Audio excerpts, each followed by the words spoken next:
ஓம் சிவாய நம. திருச்சிற்றம்பலம். சாயான்பினி நாள்தோறும் தழைப்பவர் தாயே ஆகி வளர்த்தனை போற்றி. தென்னாடுடைய சிவனே போற்றி. எந்நாட்டவர்க்கும் இறைவா போற்றி. காவாய் கனகத்திரளே போற்றி. கைலை மலையானி போற்றி போற்றி. அருள்மிகு உண்ணாமலை சமேத அண்ணாமலையார் திருவடிகள் போற்றி போற்றி. திருத்தணி பெருமான் முருகப்பெருமான் மலரடிகள் போற்றி போற்றி. அருள்மிகு சிவகாமியாம்பாள் சமேத அருள் ஜோதி நாதனே திருவடிகள் போற்றி போற்றி. அனைத்து அடியார்களுக்கும் திருவடி வணக்கம். குருவே சரணம். தெளிவு குருவின் திருமேனி காண்டல் தெளிவு குருவின் திருநாமம் செப்பல் தெளிவு குருவின் திருவார்த்தை கேட்டல் தெளிவு குரு ஒரு சிந்தித்தல் தானே. தெளிவு குரு ஒரு சிந்தித்தல் தானே. திருச்சிற்றம்பலம். ஐயா வாருங்கள் ஐயா. நீங்களே 4 துதிப்பாடி விநாயகர் துதிப்பாடி ஆரம்பிக்கலாங்க ஐயா. சிவாய நம. நம பார்வதிபதையே. ஹரஹர மகாதேவா. தென்னாடுடைய சிவனே போற்றி. எந்நாட்டவர்க்கும் இறைவா போற்றி. காவாய் கனக திரளே போற்றி. கைலை மலையானே போற்றி போற்றி. 5 கரத்தனை ஆணை முகத்தனை இந்தின் இளம்பிரை போலும் எயிற்றனை நந்தி மகந்தனை ஞான கொழுந்தினை பொந்தியில் வைத்தடி போற்றுகின்றேனே. போலியர்கோன் வெப்போலித்த புகழியர்கோன் கழல் போற்றி. ஆலிமிசை கல்மிதப்பில் அணைந்த பிரான் அடி போற்றி. வாலி திரு நாவலூர் வன் தொண்டர் பதம் போற்றி. ஊழிமலி திருவாத ஊரர் திரு தாள் போற்றி. மெய்யன்பர்களே, நம்மை எல்லாம் இயக்கிக் கொண்டிருக்கும் தில்லைக்கூத்தனின் திருப்பாதங்களை மனம் மொழி மெய்களால் வணங்கி மகிழ்கின்றேன். சைவத்தையும் தமிழையும் இதுவரை நமக்கு கட்டி காத்து கொடுத்து அருள் இருக்கும் சைவ மடாதிபதிகளின் பொன்னார் திருவடிகளை திக்கு நோக்கி திடனிட்டு வணங்கி மகிழ்கின்றேன். இந்த இணையத்தில் இருந்திருக்கும் அடியார் பொதுமக்களின் திருவடிகளை சிவனடியாக எண்ணி என் சென்னி மீறி சூட்டிக்கொண்டு இன்றைய திருமந்திர சிந்தனையில் 3ஆம் தந்திரத்தில் நாம் பரியங்க யோகம் என்ற தலைப்பில் 5 பாடல்களை இதுவரை சிந்தித்திருக்கின்றோம். இப்போது 6வது திருப்பாடலை சிந்திக்க இருக்கின்றோம்.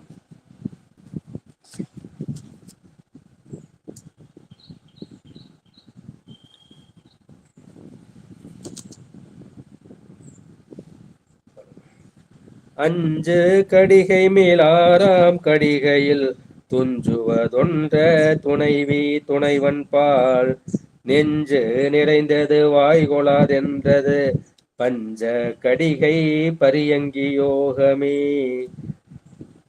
பரியங்கம் என்பது கட்டிலை குறிக்கும். அந்த கட்டிலின் மேல் இருந்து கொண்டு கணவனும் மனைவியும் தலைவனும் தலைவியும் செய்யக்கூடிய அந்த யோகத்தை பரியங்க யோகம் என்று நாம் சொல்றோம். இதற்கு கால அளவு என்ன? அது 5 கடிகை. 5 கடிகைனா அது 2 மணி நேரம் 120 நிமிடங்கள். ஒரு கடிகை என்றால் அது 24. 5 கடிகை என்பது 120 நிமிடங்கள் வரும். அது 2 மணி மேல். அதுவே இந்த யோகம், இந்த பரியங்க யோகம் எவ்வளவு நேரம் செய்யலாம் அப்படின்னா அது 5 கால அளவுக்கு 5 கடிகை அல்லது 2 மணி நேரம் இந்த பரியங்க யோகத்தை செய்யலாம். இதற்கு தனிப்பட்ட பயிற்சி முயற்சி தேவை. இது சாதாரண உடல் உறவு சம்பந்தப்பட்டது அல்ல. இது அது பெற்ற சிற்றின்பமே பேரின்பமாம் என்று நம்முடைய உந்தியார்ல வரும். இந்த சிற்றின்பத்தையே பேரின்பமாக மாற்றுவது எப்படி, இதையே சிவானந்தமாக மாற்றுவது எப்படி என்றுதான் இந்த கருத்துல சொல்லப்படுகின்றது. இதுல 5 நாளிகைக்கு மேல அந்த 6வது நாளிகைன்னு சொல்றாரு. இந்த 5 கடிகை மேல் 5 நாளிகை அல்லது 2 மணி நேரத்திற்கு மேல 6ஆம் கடிகை, அப்புறம் 6வது கடிகை ஆகிய அந்த 24 நிமிடங்கள் துஞ்சுவது ஒன்ற துணைவி துணைவன் பால். இந்த துணைவனும் துணைவியும் அல்லது தலைவியும் தலைவனும் அந்த யோகத்தில் இருந்து என்ன செய்யணும்? அதுல 2 பேரும் உடல் உணர்வு அற்று உறக்கம் வேண்டும். ஒரு அறிதுயில் அல்லது யோக நித்திரை என்று சொல்லக்கூடிய அந்த நேரத்துல சொல்லும். அதான் துயில்வதாகிய துஞ்சுவதல் என்றால், துஞ்சுவது என்பது தூங்குவதை குறிக்கும். துஞ்சலும் துஞ்சல் இல்லாத போதும் பார்த்துக்கோம் இல்லையா. அப்படின்னா துஞ்சுவது ஒன்ற அந்த கணவன் மனைவி அந்த உறவிற்கு பிறகு அந்த தலைவனும் தலைவியும் அவர்கள் 24 மணி நேரம் அதில் நீங்கள் யோக நித்திரை என்ற அதனால் விளைந்த பயன் என்ன? அது மனம் நிறைந்திருக்கும். அதை வாய்விட்டு சொல்ல முடியாது. நெஞ்சு நிறைந்தது, மனசு நிறைஞ்சு போயிடும். உடம்பு மட்டும் நிறையறதில்ல, மனசும் நிறைஞ்சு போயிடும். வாய் கொள்ளாது என்றது, அதை வாய்விட்டு சொல்ல முடியாது. என்ன சொல்ற இது? பஞ்சக்கடிகை பரியங்கி யோகமே. எனவே இந்த பரியங்க யோகம் என்கின்ற அந்த யோகத்தை நீங்கள் அதிகபட்சமாக 2 மணி நேரம் தான் செய்ய வேண்டும். அதற்கு பிறகு நீங்கள் 24 நிமிடங்கள் ஓய்வு கொள்ள வேண்டும். இப்ப நம்ம ஆசனம் பண்றோம். ஆசனம் பண்றப்ப என்ன பண்றோம் அப்படின்னா, ஆசனம் முடிச்சு கடைசியா சவாசனம்னு பண்ணுவோம். இந்த சவாசனத்துல தான் என்ன பண்ணுவோம், நம்ம யோகம் செய்த அந்த பயன் முழுக்க முழுக்க அந்த சவாசனத்துல தான் கிடைக்கும். பிராணாயாமம் செஞ்சாலும் சரி, அப்ப என்ன பண்றோம், அப்போ தியானத்துல இருப்போம். இந்த பிராணாயாமத்தின் பயன் அந்த தியானத்துல அந்த மனமற்ற நிலையில தான் கிடைக்கும். எனவே இந்த நிலையில என்ன பண்றாங்க, அவங்க அத 2 மணி நேரம் உடலையும் மனதையும் பயன்படுத்தி இந்த யோகம் செய்கின்றார்கள். அது முடிந்த பிறகு அவர்கள் என்ன செய்கின்றார்கள் அப்படின்னா அவர்கள் 24 நிமிடங்கள் அவர்கள் அரிதுயில் என்கின்ற யோக நித்திரையில் அவர்கள் இருக்கின்றார்கள். அதனுடைய பயன் என்னாச்சு, மனசு நெஞ்சு நிறைஞ்சு போகுது. அதை வாயால் சொல்ல முடியாது. இதுதான் பரியங்க யோகம் என்று சொல்லியிருக்கிறார்கள். எனவே அந்த 5 நாளிகை தாண்டி 2 மணி நேரம் தாண்டி இருப்பது அது அதீத அனுபவம். நம்ம துரியாதீதம்னு சொல்றோம். துரியத்துக்கு அதீதமாக இருப்பது. மனோவாக்கு அதீதம்னு சொல்றோம். மனோவாக்குக்கு எட்டாமல் இருப்பது. இந்த அனுபவத்தை நீங்கள் வாய்விட்டு சொல்ல முடியாது என்ற அந்த கருத்தை இந்த பாட்டு. எனவே 5 நாளிகை அந்த நுகர்ச்சி யோகமும், அதற்கு மேற்பட்ட அந்த 6வது நாளிகை என்கிற 24 மணி நேரம் அந்த துயில் அவகாசமும் ஆகிற்று என்று நீங்கள் புரிந்து கொள்ள வேண்டும். இது உடல் புணர்ச்சியாக இல்லை. இது என்ன, ஆன்ம புணர்ச்சி. அடுத்த பாடல். பரியங்கு யோகத்து பஞ்ச கடிகை அரிய யோகம் அடைந்தவர் கல்லது சரிவலை முன்கைச்சு சந்தன கொங்கை உருவி தழுவ ஒருவர்க்கு ஒண்ணாதே.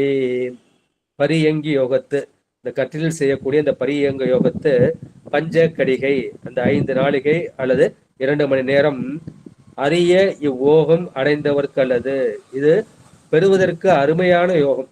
இதை எல்லோரும் பயிற்சி செய்ய முடியாது.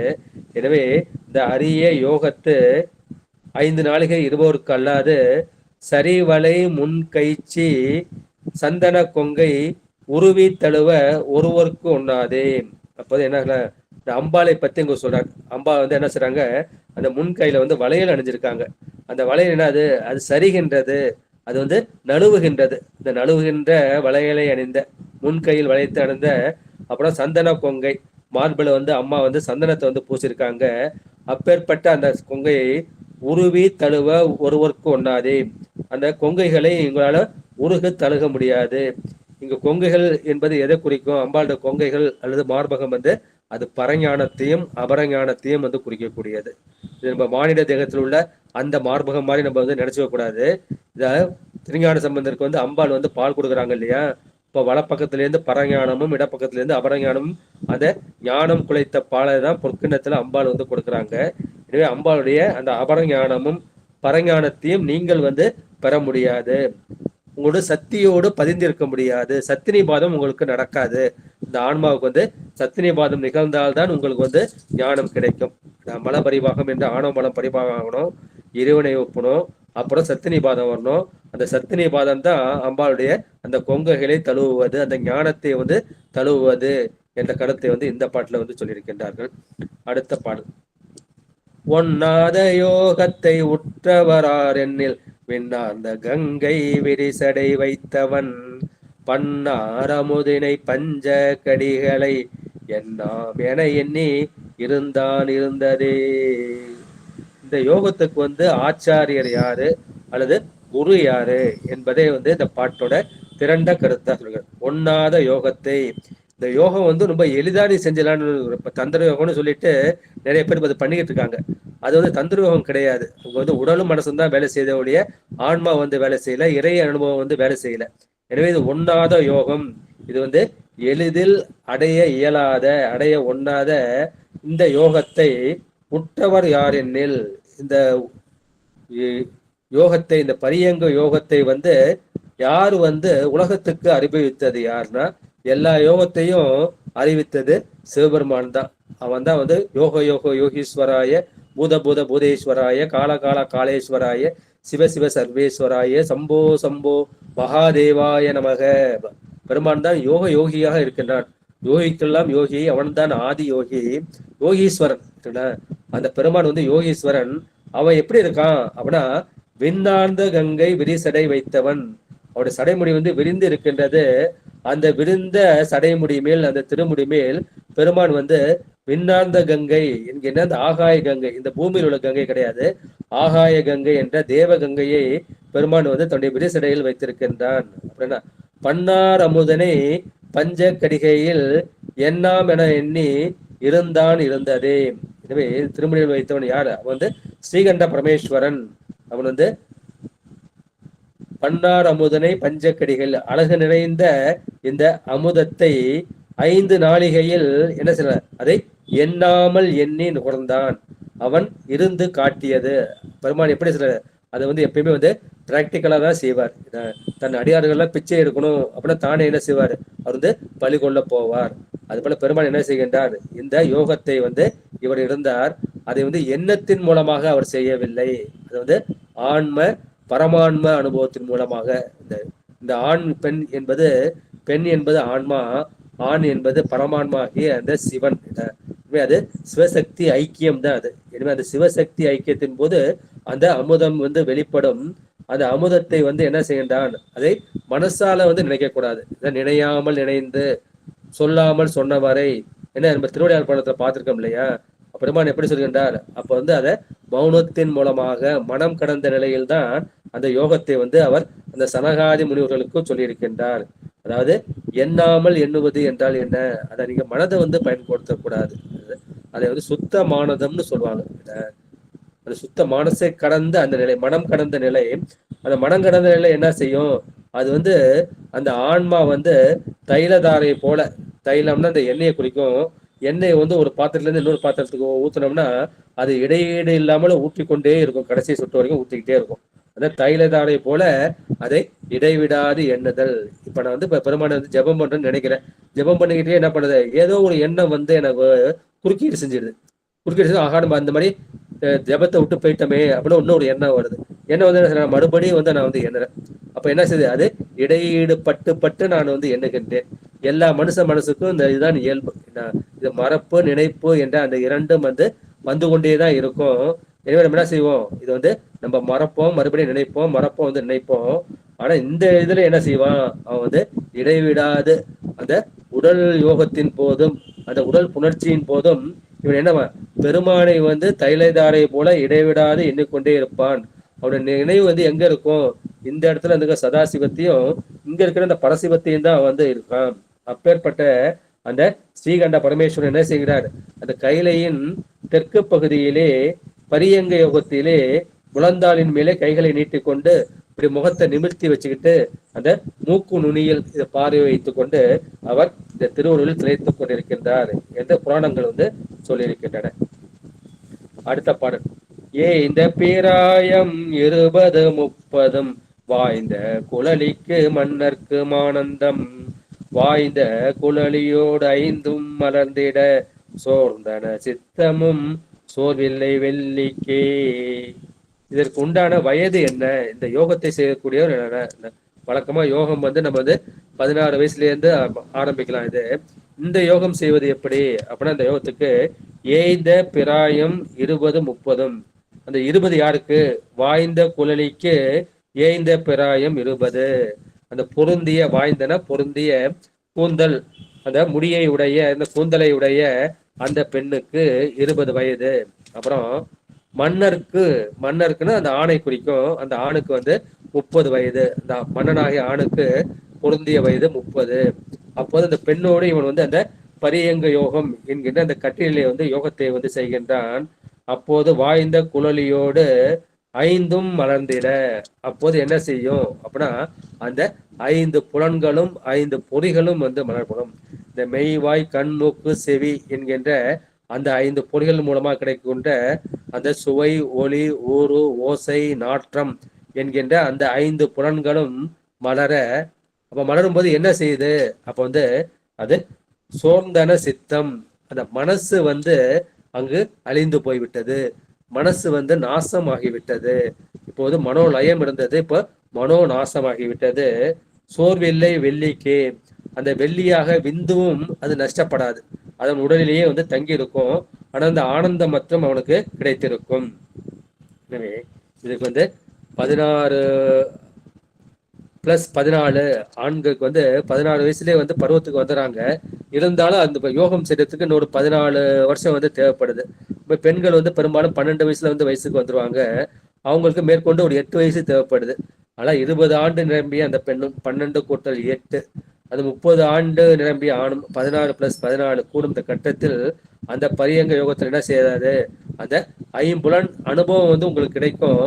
அந்த புலன் தாண்டிய அனுபவம் கிடைக்கும். புலன் தாண்டும் போது மனம் வந்து அடங்கும். மனம் அடங்குவதனால உங்களுக்கு என்ன செய்யுது? அந்த வெள்ளியாகிய விந்துக்கு வந்து நஷ்டம் இல்லை, அது உடலிலே வந்து தங்கி இருக்கும் என்று சொல்றாரு. இது வந்து திருவாவடுதுறை பதிப்பில் வந்து 833வது பாட்டாக வருதுங்கம்மா. அடுத்து 834வது பாட்டு. அடுத்து வெள்ளி உருகி பொன்வழி ஓடாமே, கல்ல தட்டனார் கரியிட்டு மூடினார், கொல்லி பரியக குழல் வழியே சென்று வல்லிய நாவில் அடக்கி வைத்தாரே. வெள்ளி உருகி, வெள்ளின வெண்ணிறமாகிய அந்த விந்து வந்து உருகி, பொன்வழி ஓடாமே, அந்த நாதம் வந்து பொன் நிறத்துல இருக்கும், அந்த பொன்னிறமாகிய அந்த நாதத்தில் சென்று கலக்காதபடி. கள்ளத்தட்டனார், இந்த கள்ளத்தட்டானாகிய அந்த சிவபெருமான் என்ன செய்கின்றார்? கரியிட்டு மூடினார். கரியிட்டுனா, கரிங்கிறது சாட்சியை குறிக்கும். இந்த மனசுதான் சாட்சியா இருக்கு, மனசாட்சி தான் அங்க வைக்கிறாங்க. அந்த மனத்தை வந்து, அந்த சாட்சிய மனத்தை அவர் மூடி வைத்தார். கொல்லி பரியக குழல் வழியே சென்று. அப்போ ஒரு அந்த காலத்துல வந்து ஊதாங்குழல் வச்சிருப்பாங்க. உங்களுக்கு அந்த காலத்துல வீட்டுல வந்து அடுப்பு வச்சிருப்பாங்க, விறகு அடுப்பா இருக்கும். இந்த விறகு சீக்கிரமா பத்திக்காது. ஊதாங்குழல் வச்சு பொண்ணு அவங்க வந்து ஊதுவாங்க. அது மாதிரி ஊதுகுழலால் என்ன செய்யணும்? அது ஊதுனா அந்த கொல்லி வந்து பற்றி எரியும். கொல்லி பரியக குழல் வழி, அந்த ஊதுகுழலால் அந்த என்ன செய்யணும்? அந்த விறகத்தி அல்லது கொல்லி பரிய என்ன செய்யணும்? ஊதி சென்று வல்லிய நாவில், இந்த வன்மையான நாக்கு இருக்குல்ல, இந்த நாக்கை என்ன வச்சுக்கணும்? இந்த நாக்கை மடக்கி வந்து மேல் இடத்துல இருந்து வச்சுக்கணும். இந்த நாக்கை மடக்கி என்ன பண்ணும்? இந்த பல்லுக்கு முன்னாடி மேல் எண்ணம் இருக்கும், மேல் எண்ணத்தை தொட்டுக்கிட்டு இந்த பொசிஷன்ல வந்து இருக்கணும். அந்த மாதிரி இருந்தோம்னா என்ன செய்யும்? அப்போ வந்து அந்த விந்து வந்து கீழ் இறங்காது, அந்த அமுதமும் வந்து என்ன செய்யாது? அது உடம்பு முழுவதும் பரவி அது வீணாகாது. எனவே என்ன செய்யணும்? அந்த சுக்கிலம் பெருக்குது, சோனியத்துல போய் கலக்குது. அதுதான் வழக்கமான உடல் நடக்கிறது. அது என்னது? அந்த மாதிரி நடக்காம இந்த இடத்துல மனசு வந்து அடக்கிறது, மனம் அடங்கி விடுகின்றது. மனம் அடங்குவதற்கு என்ன செய்யணும்? பிராணாயாமம் வந்து செய்யணும். அந்த ஊதுகுழல் என்ன செய்யணும்? இந்த பிராணாயாமம் வந்து செய்ய வேண்டும். செஞ்சு என்ன செய்யணும்? அந்த அண்ணாக்குல வந்து ஒரு துவாரம் இருக்கு, அந்த துவாரத்தை என்ன செய்யணும்? அந்த நாக்கின் நுனியால் வந்து அடைக்க வேண்டும். அந்த மாதிரி அடைத்தினால் என்ன செய்யறாருக்கு? அவர்களுக்கு வந்து அந்த இன்பம் வந்து பெருகி கொண்டே போகும். விந்துவும் வந்து உங்களுக்கு வந்து நஷ்டம் ஆகாது. வள்ளியன் என்பது அந்த வன்மை பொருந்தியவன். இந்த வன்மை பொருந்திய இந்த நாக்கு, இந்த நாக்கால வந்து இன்னும் ஆக்கவும் முடியும், அழிக்கவும் முடியும். பேச்சு தானே ஒருத்தர் ஆக்குது அழிக்குது இல்லையா? அதன் மூலமா நமக்கு ஞானமும் கிடைக்குது இல்லையா? எனவே இந்த வள்ளிய நாக்கு, அந்த வள்ளிய நாக்கை வந்து என்ன செய்யணும்? அடக்கி வைக்க வேண்டும். அந்த நாக்கை மடக்கி மேல்நிலத்தின் மேல் வந்து வைத்துக் கொள்ள வேண்டும் என்ற கருத்தை வந்து இந்த பாட்டுல வந்து சொல்லியிருக்கின்றார். அடுத்த திருப்பாடல். வைத்த இருவரும் தம்மின் மகிழ்ந்துடன் சித்தம் கலங்காது செய்கின்ற ஆனந்தம், 10 வகைக்கும் 14 கணத்திற்கும் வித்தகனாய் நிற்கும் வெங்கதுரோனே. வைத்த இருவரும், அந்த 20 வயது 30 வயதுக்குள்ள அந்த இருவரும் தம்மின் மகிழ்ந்துடன், அந்த மாதிரி வந்து அந்த விந்து நாசம் இல்லாமலேயே புணரும் போது அவர்கள் தமக்குள் தாமே மகிழ்ந்து, தம்மில் மகிழ்ந்து தமக்குள் தாமே மகிழ்ந்து, சித்தம் கலங்காது. சித்தம் என்பது இந்த இடத்துல வந்து அந்த மனத்தை தான் குறிக்கும். அந்த மனம் கலங்காது செய்கின்ற ஆனந்தம், இந்த செய்கின்ற இந்த பரியங்க யோகத்தால் கிடைக்கக்கூடிய அந்த இன்பம் அல்லது ஆனந்தம் அல்லது சந்தோஷம் அல்லது மகிழ்ச்சி, அது என்ன செய்யும்? அது 10 வகைக்கும், 10 வகை என்பது 10 திசைகளை வந்து குறிக்கும். நேர்த்திசை 4, கோணத்திசை 4, மேல் கீழ் என்ற ஆக மொத்தம் 10 திசை. கிழக்கே வந்து இந்திரன், அப்ப தென்கிழக்கே அது வந்து அக்னி, தெற்கே வந்து யமன், தென்கிழக்கே வந்து தென்மேற்கே வந்து அது நிருதி, அப்புறம் மேற்கே வந்து வருணன், வடமேற்கு வந்து வாயு, வடக்கு வந்து அப்போது குபேரன், அப்புறம் வடகிழக்கு ஈசானம் என்ற அந்த 8 அஷ்டதிக் பாலகர்கள் வரக்கூடிய அந்த 8 திசைகள். அப்புறம் மேல் திசைக்கு வந்து அந்த பெருமான் வந்து பிரம்மன் வந்து அன்னமா போனார் இல்லையா, அந்த மேலே வந்து பிரம்ம திசை என்கிற அந்த மேல் திசை, கீழ் திசை வந்து பெருமாள் வந்து பண்டிகை சென்றார் இல்லையா, அந்த கீழ் திசை. எனவே அந்த 4 நேர் திசைகள், 4 கோண திசைகள், மேல் திசை கீழ் திசை என்ற அந்த 10 திசைக்கும் 14 கணத்திற்கும் இந்த சிவபெருமானுக்கு அந்த 14 கணத்திற்கும் அவன் வித்தகனாய் நிற்கும் வெங்கதிரோனே.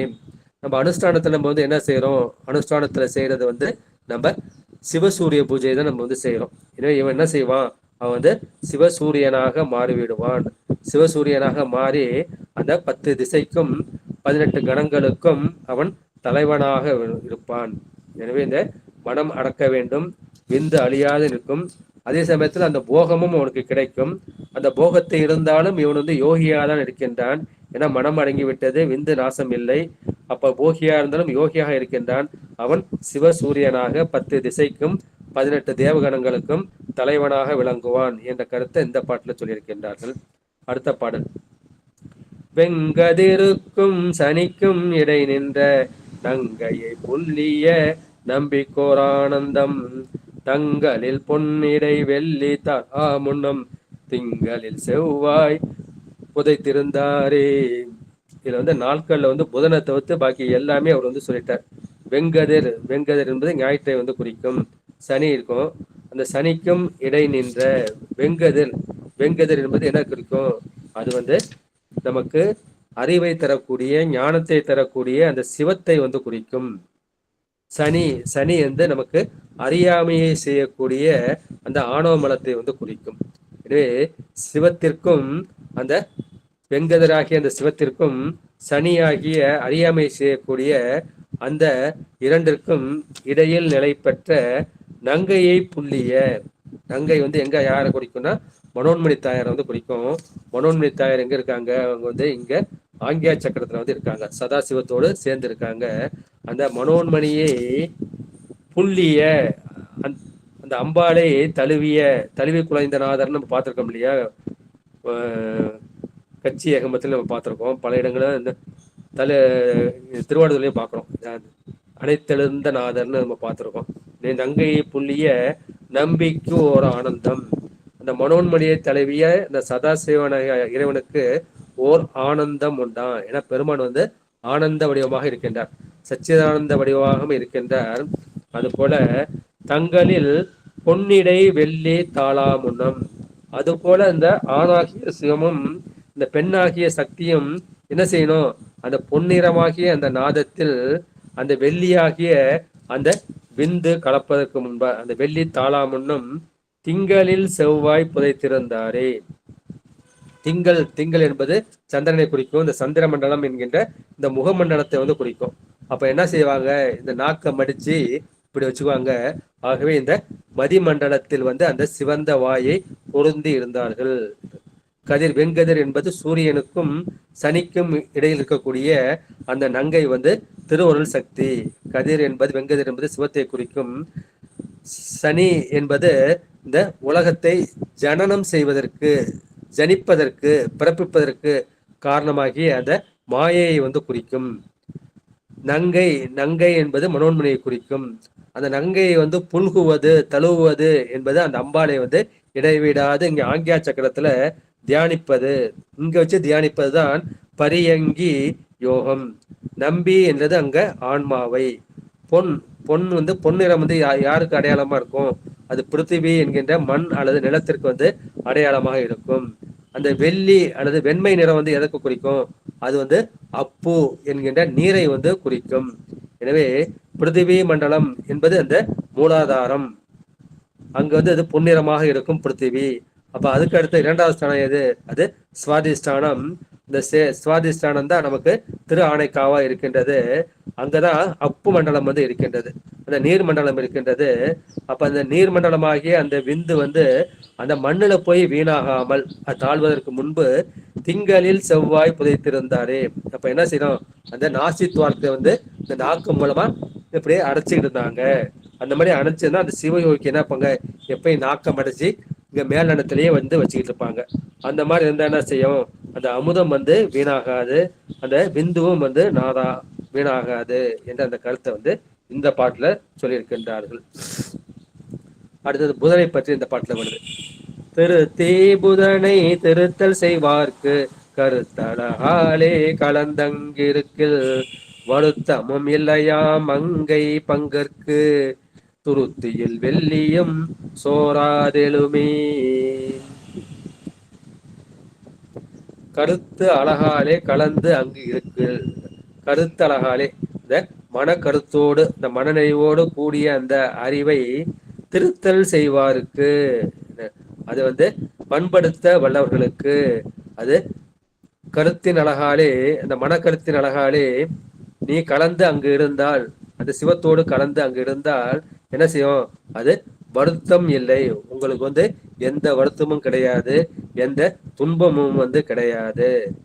ஏன்னா மங்கை பங்கற்கு பெண்ணை இடபாகத்தில் கொண்ட அந்த அர்த்தநாரீஸ்வர பெருமானுக்கு துருத்தியில் வெள்ளியும் சோராதெலுமே. இந்த பெருமானை என்ன செய்திருக்கிறாரு? இந்த பெண்ணை வந்து இடபாகத்தில் வைத்திருக்கின்றாரு. நீ என்ன பண்ண? அப்பேற்பட்ட பெருமானை, அப்பேற்பட்ட சிவசக்தியை நீ வந்து வழிபாடு செய்கின்றாய். அந்த வழிபாடு செய்யும் போது உனக்கு எல்லாமே வந்து சிவசக்தி மயமாக தெரியும். அது வந்து பெண்ணா தெரியாது, உனக்கு வந்து சக்தியாக தெரியும். உன்னை வந்து நீ சிவனாக வந்து பாவித்துக் கொள்வாய். அந்த மாதிரி இருக்கப்போ என்ன செய்யும்?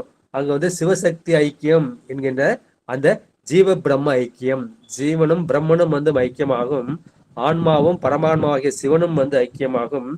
அந்த இடத்துல வந்து அங்க விந்து வந்து கீழே விழாது என்ற அந்த கருத்தை வந்து இந்த பாட்டுல சொல்றாங்க.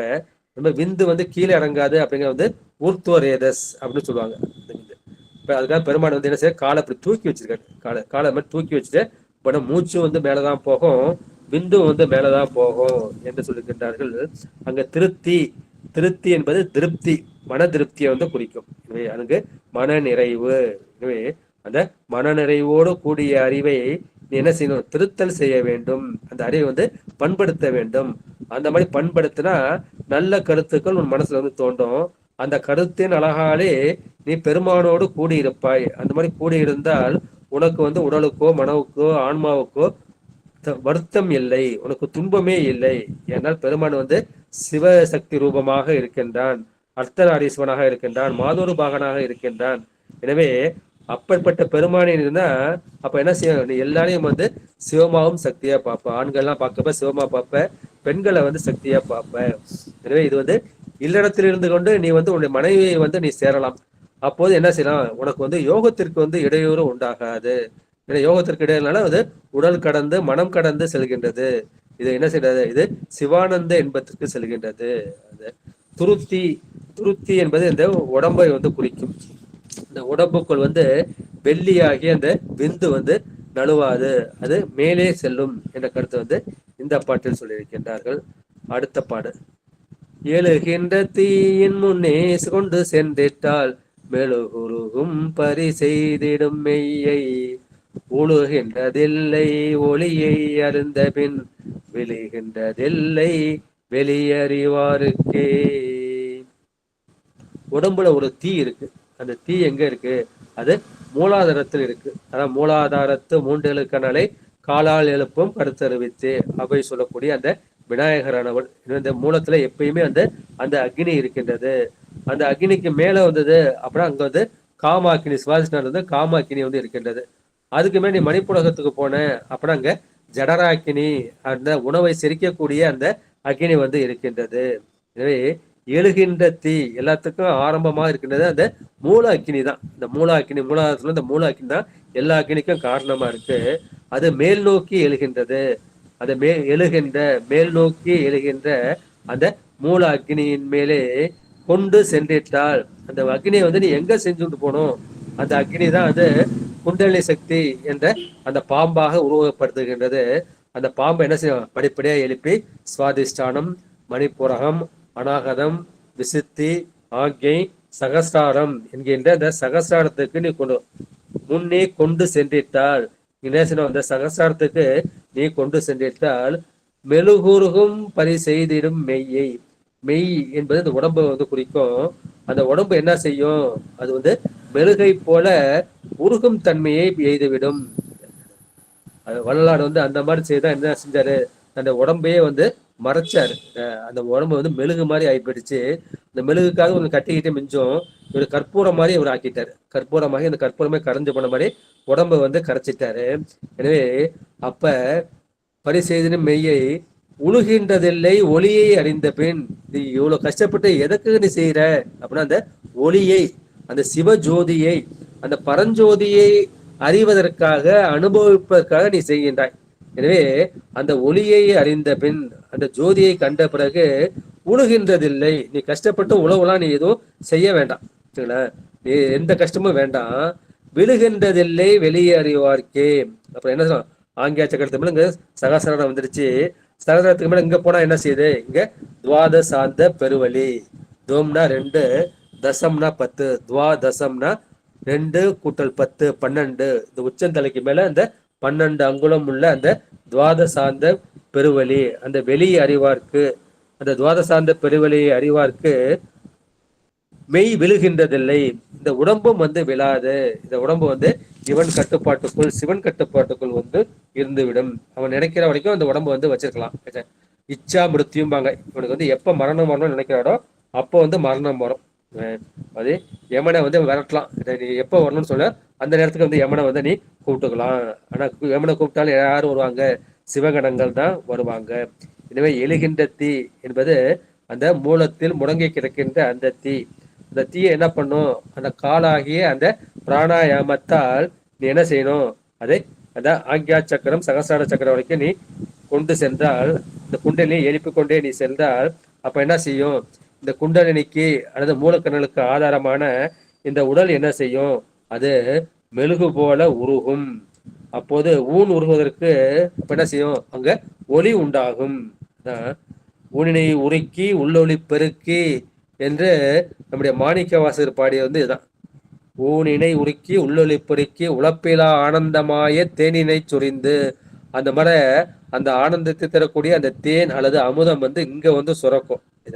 அப்ப உழுதல்னா இந்த வயலை உழுவது, அதுக்கு முயற்சி செய்யணும் இல்லையா, அது வருந்தானே செய்ய வேண்டியிருக்கின்றது. அந்த மாதிரி நீங்க உங்களுக்கு முயற்சியோ வருத்தமோ உங்களுக்கு வேண்டாம். அப்ப என்ன செய்யும், நீ வந்து இந்த பிண்டத்தை தாண்டி இந்த அண்டத்துக்கு போயிட்ட. இந்த அண்டத்தை தாண்டி இங்க இருந்து அகண்டத்துக்கு போயிட்ட. அகண்ட பரகாய பெருவெளி. அப்பேற்பட்ட பெருவெளியில நீ என்ன செய்ய, இது வரைக்கும் ஆன்ம ஜோதியை இங்க பார்த்த. இப்போ உடலை தாண்டி என்ன செய்வ, அந்த பரகாய பெருவெளியிலே அந்த பேரொளியாகிய சிவம் அப்போதான் அங்கிங்கனாதபடி எங்கும் பிரகாசமாய் ஆனந்த பூர்த்தியாகி அந்த அனுபவம் வந்து உங்களுக்கு வந்து கிடைக்கும். அந்த பரகாயம் அந்த பிரவேசத்துல நீங்க உங்களுக்கு அந்த ஒளியை தரிசித்து அந்த ஆனந்தத்தை அனுபவிப்பீர்கள் என்ற கருத்தை வந்து இந்த பாட்டுல வந்து சொல்லியிருக்கின்றார்கள். அடுத்து 839 பாட்டு. வெளியை அறிந்து வெளியின் நடுவே ஒளியை அறியுனுள் புலிமுறியாமே தெளிவை அறிந்து செழு நந்தியாலே வெளியை அறிந்தினன் மேலறியேனே. உடல் தாண்டி அனுபவம் வந்து உனக்கு கிடைச்சிருச்சு. உடலை கடந்து மனதை கடந்து வெளிக்கு பெற்ற அந்த மாதிரி பர ஆகாயம் என்ற அந்த மேலான அந்த ஆகாயத்திற்கு, அந்த துவாதசாந்த பெருவெளியை தாண்டி அந்த பரசுவ வெளிக்கு நீ வந்து போயிட்ட. அதுக்கு மேல போயிட்ட அதை தாண்டி அனுபவம் வந்து எதுவுமே இல்லை என்பது அந்த பாட்டை வந்து வெளியை அறிந்து வெளியின் நடுவே. இனிமே நம்ம ஏற்கனவே வந்து ஆதார யோகம் நிராதார யோகம்னு பார்க்கலாம். ஆராதாரம் என்பது 6 ஆதாரங்கள். மூலாதாரம், சுவாதிஷ்டானம், மணிப்புரகம், அநாகதம், விசுத்தி, ஆக்ஞை என்கின்ற அந்த 6 ஆதாரங்கள் இது வந்து உடல்ல வந்து இருக்கு. இந்த மைய நாடியில வந்து இருக்கு. அதுல முடிவு வந்து எங்க இருக்கு, இங்க வந்து இங்க சகசாரம் என்கின்ற 1000 இதழ் தாமரையில வந்து இருக்கு. இந்த 1000 இதழ் தாமரையை தாண்டினா அங்க துவாதசாந்த பெருவெளி இருக்கின்றது. அந்த மாதிரி அந்த பரவெளியை, இந்த துவாதசாந்த பெருவெளியை, அந்த வெளியை அறிந்து வெளியின் நடுவே, இந்த துவாதசாந்த பெருவெளியை தாண்ட அந்த பரசிவ வெளியிலே, அந்த பரசிவ வெளியிலே விளங்கும் ஒளியை, அங்கே வந்து ஒரு ஒளி வீசி கொண்டிருக்கின்றது. அது நம்முடைய 5 புலன்களுக்கு அப்பாற்பட்டது. என்ன? அது கண் முதல் புலனால் காட்சியும் எல்லோன் மின்முதல் பூதம் வெளிப்பட வகுத்தோன். அதை நீங்க வந்து அனுபவிக்க தான் முடியும். நீங்க வந்து கண்ணால் வந்து பார்க்க முடியாது.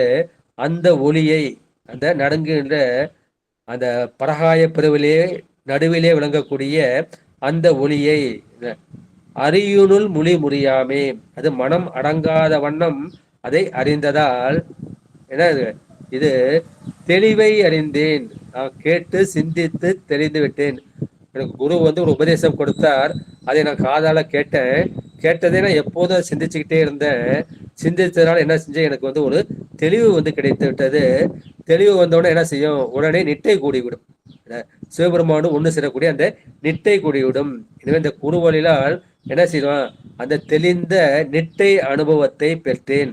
பெற்று செழு நந்தியாலே, எனக்கு குருவா வந்தது யாரு, அந்த நந்தியாகிய அந்த சிவபெருமான் தான். அவன் என் உயிருக்கு செழுமை செய்தான், என் உயிரை ஆன்மாவை வந்து செழுமை ஆக்கினான். அதனால என்ன, வெளியை அறிந்தேன். அப்போ வந்து நான் அந்த பரகாய தரிசனம், அந்த பரசிவ வெளி, அந்த பராபர சிவவெளி என்கின்ற அந்த சூக்கும ஆகாயத்தை, அந்த பரகாய தரிசனம் வந்து நான் செய்தேன். அந்த வெளியை நான் அறிந்து விட்டேன். மேல் அறியேனே, இதற்கு மேல எனக்கு என்ன அறிவதற்கு ஒன்றும் இல்லை. ஏன்னா என் ஆன்மாவோட அந்த போதம் வந்து அடங்கி விட்ட, சிவனுக்குள்ள வந்து கரைஞ்சு போயிடுச்சு. அதுக்கு மேல அறியறதுக்கு அங்க எதுவுமே இல்லை. இந்த அறியுன்னா உங்களுக்கு ஆன்ம அறிவணும், இந்த மனசு வந்து வேணும். அங்க ஆன்ம அறிவு மனசெல்லாம் அடங்கி போச்சு, அது பரசிவத்துக்குள்ள வந்து அடங்கி போச்சு. அதற்கு மேல் வந்து விளையக்கூடியது எது அப்படின்னு எனக்கு தெரியாது. பெருமானை வந்து எனக்கு அந்த ஆனந்தத்தை வந்து ஊட்டி கொண்டே இருந்தான். அதை நான் அனுபவித்துக் கொண்டே, அதை நான் பருகிக் கொண்டே இருந்தேன். அதற்கு மேலாக எதுவும் இருப்பதாக எனக்கு தெரியவில்லை. இதை வந்து என்ன செய்யலாம், இதை நீங்கள் வந்து என்ன செய்யலாம், அது உடம்புல இருந்துகிட்டே, இந்த பரியங்கி யோகத்துல இருந்துகிட்டே நீங்க என்ன செய்யணும், அந்த துவாதசாந்த பெருவழியில இந்த மனசை என்ன செய்யணும், இங்க ஆக்கியா சக்கரம் தாண்டி சகசிரம் தாண்டி அந்த வெட்டு வெளிக்கு, அந்த வெளிக்கு நீங்க சொன்னா அங்க என்ன செய்யும், உங்களுக்கு ஜோதி தரிசனம் கிடைக்கும். அதனால் கிடைக்கக்கூடிய ஆனந்தம் அதை தாண்டி ஒன்றும் இல்லை என்ற கருத்தை வந்து இந்த பாட்டுல வந்து சொல்லி இருக்கின்றார்கள். அடுத்த பாட்டு, மேலாம் தளத்தில் விரிந்தவராரெனின் மாலாம் திசை முகன் மானந்தியாயவர் நாளா நிலத்தின் நடுவான பொருள் மேலாய் உழைத்தனர் மின்னிடையாளுக்கே.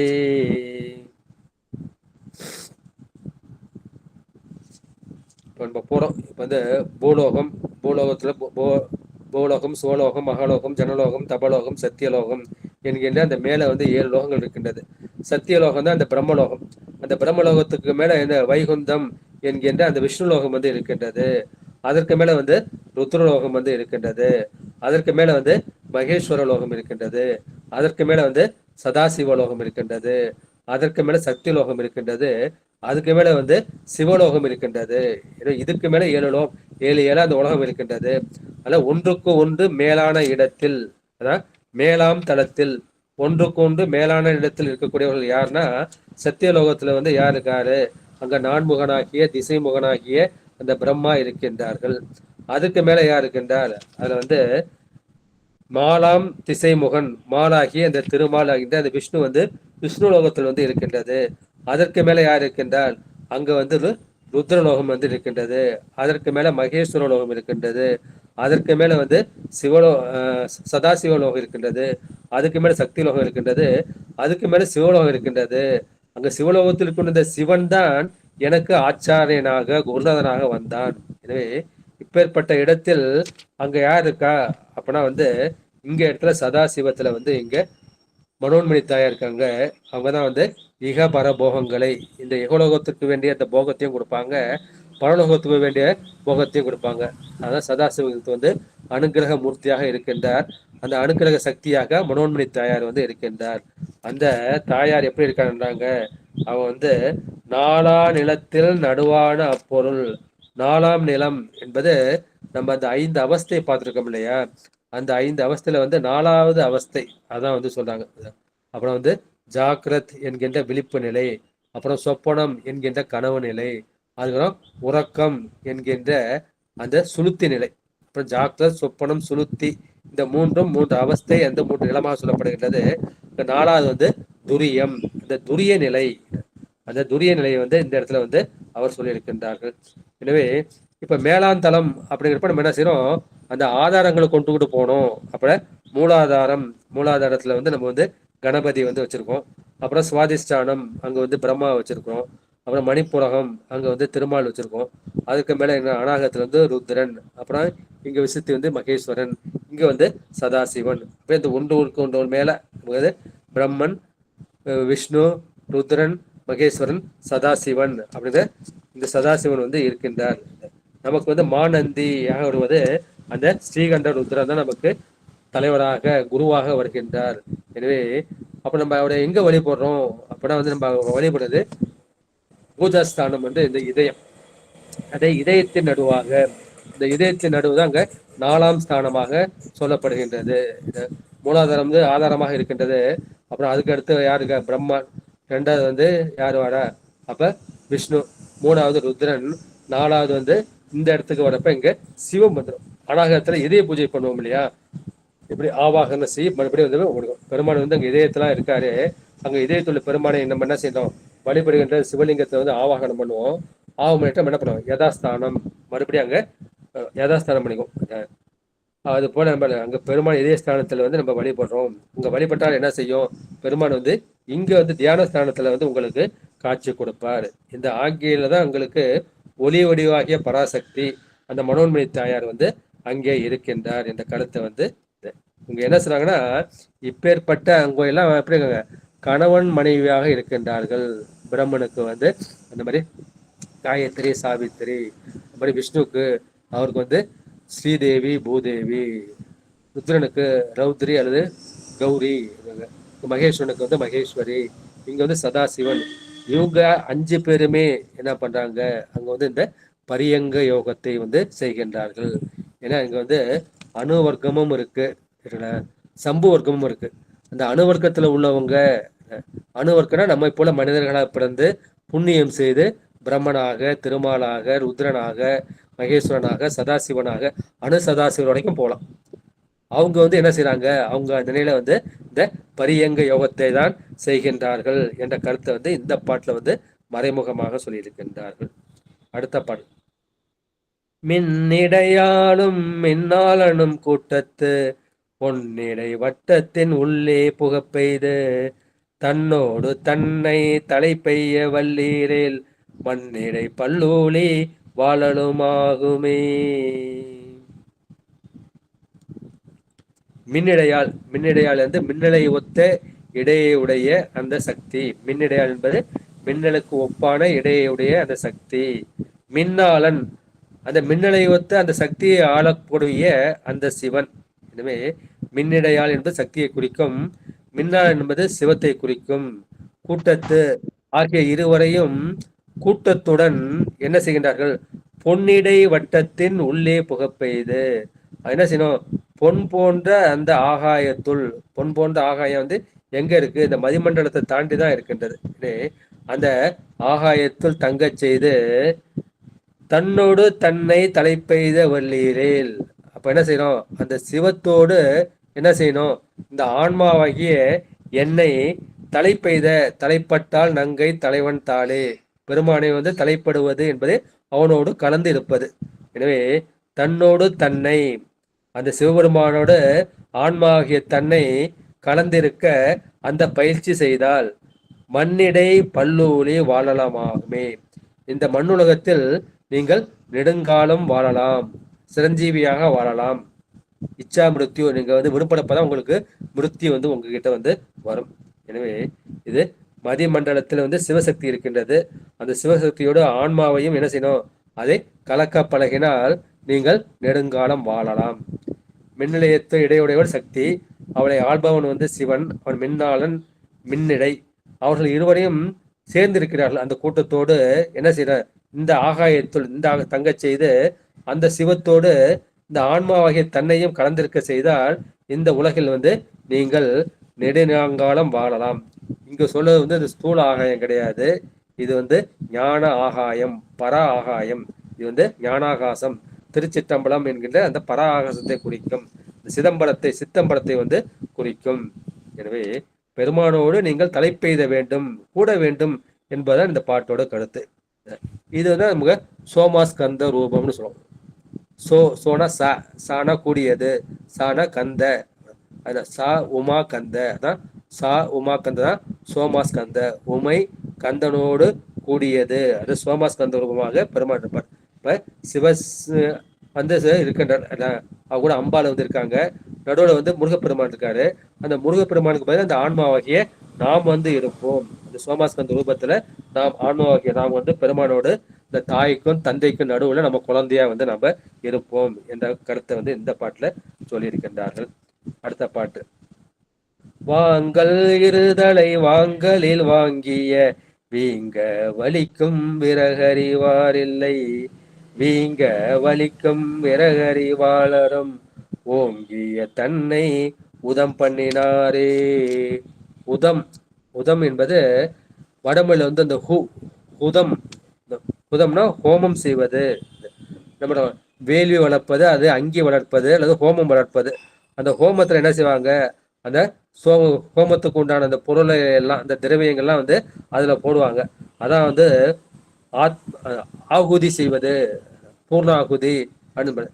நம்ம என்ன செய்யறோம், நம்மளுடைய பிராணனையே அங்கே ஆகுதியா கொடுக்குறோம். அந்த ஆன்மாவையே நம்ம வந்து ஆகுதியா கொடுத்தோம். ஆத்மாவையே ஆத்மா ஆகுதி செய்வது, இந்த பிராணனை வந்து ஆகுதி செய்வது. அந்த மாதிரி செஞ்சிட்டோம்னா நமக்கு மறுபிறவி வந்து கிடையாது. வாங்கன்னா மூச்சை வந்து நம்ம வாங்குறோம், மூச்சை வந்து உள்ளுக்கு இழுக்கிறோம். அந்த உள்ளுக்கு இழுப்பதை நம்ம யோகத்துல பூரகம் என்று சொல்லி இருக்கின்றோம். இடுதல்னா வெளியிடுவதாகிய அந்த ரேசகம், வெளிமூச்சு. உள்ளுக்கு இழுப்பதாகிய பூரகம், வெளிவிடுவதாகிய அந்த ரேசகம். வாங்கல் இருதலை வாங்கலில் வாங்கிய, அப்புறம் ரெண்டுக்கும் நடுவுல என்ன செய்யுது, அந்த காத்தை வந்து நம்ம அங்க நிறுத்துறோம். அதை வந்து நம்ம கும்பகம்னு சொல்றோம். எனவே மூச்சை உள்ளுக்கு இழுக்கிறோம், அது பூரகம். அப்புறம் உள்ள நிறுத்துறோம், அது கும்பகம். வெளியே விடுறோம், அந்த ரேசகம். இதான் வாங்கல் இருதலை வாங்கலில் வாங்கிய வீங்க வலிக்கும். மூச்சை உள்ள எடுத்து என்ன செய்யும், அந்த மார்பு வந்து வீங்கும், மார்பு வந்து விரிவடையும். அப்ப என்ன செய்யும், கொஞ்சம் லைட்டா வலி இருக்கும். அதை விறகுனா உபாயம், அந்த உபாயத்தை அறிபவர்கள் யாரும் இல்லை. இந்த பிராணாயாமத்தின் அந்த உண்மைத்தன்மையை அறியக்கூடிய பக்குவமுடையவர்கள் யாரும் கிடையாது. வீங்க வலிக்கும் விறகறிவாளும், இந்த மாதிரி பூரகம், கும்பகம், ரேசகம். அந்த கும்பகம் பண்றப்ப மார்பு வந்து வீங்கும், வலிக்கும். அந்த உத்தியை அறிந்தவருக்கு ஓங்கிய தன்னை ஹுதம் பண்ணினாரே.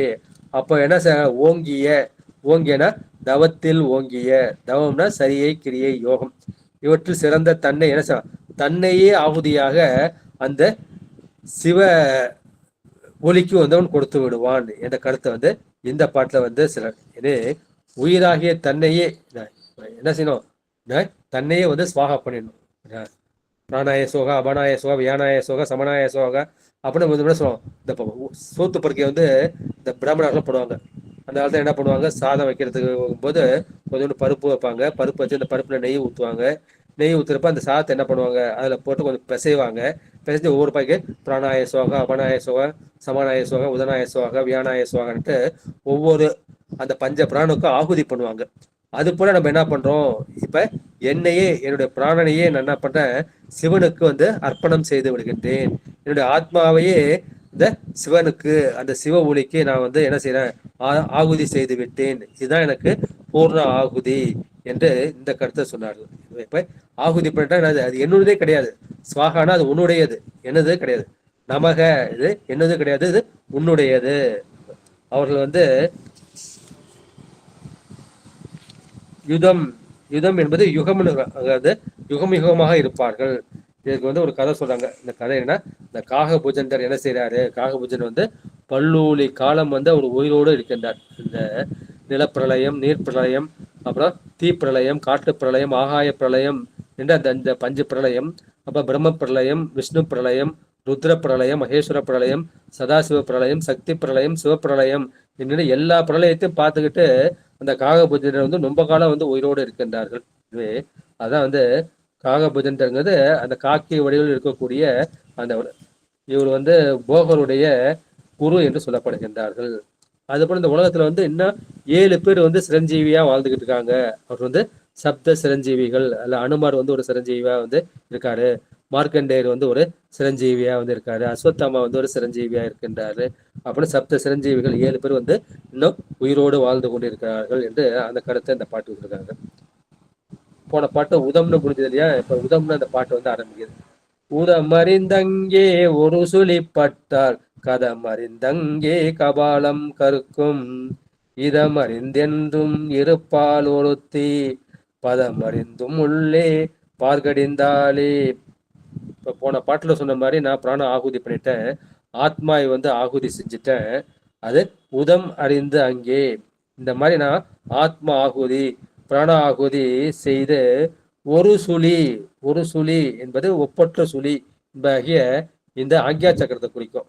அந்த ஆக்யா சக்கரத்துக்குள் பொருந்தினால் பட்டால பொருந்தினால் கதம் அறிந்து அங்கே, கதம்னா வந்து வலி, அந்த வலியை அறிந்து அந்த வலியை அறிந்து நீ வந்து அந்த யோகத்தை செய்தால் கபாலம் கருக்கும், கபாலமாகிய இந்த தலையில் உள்ள இந்த முடி வந்து கருக்கும்.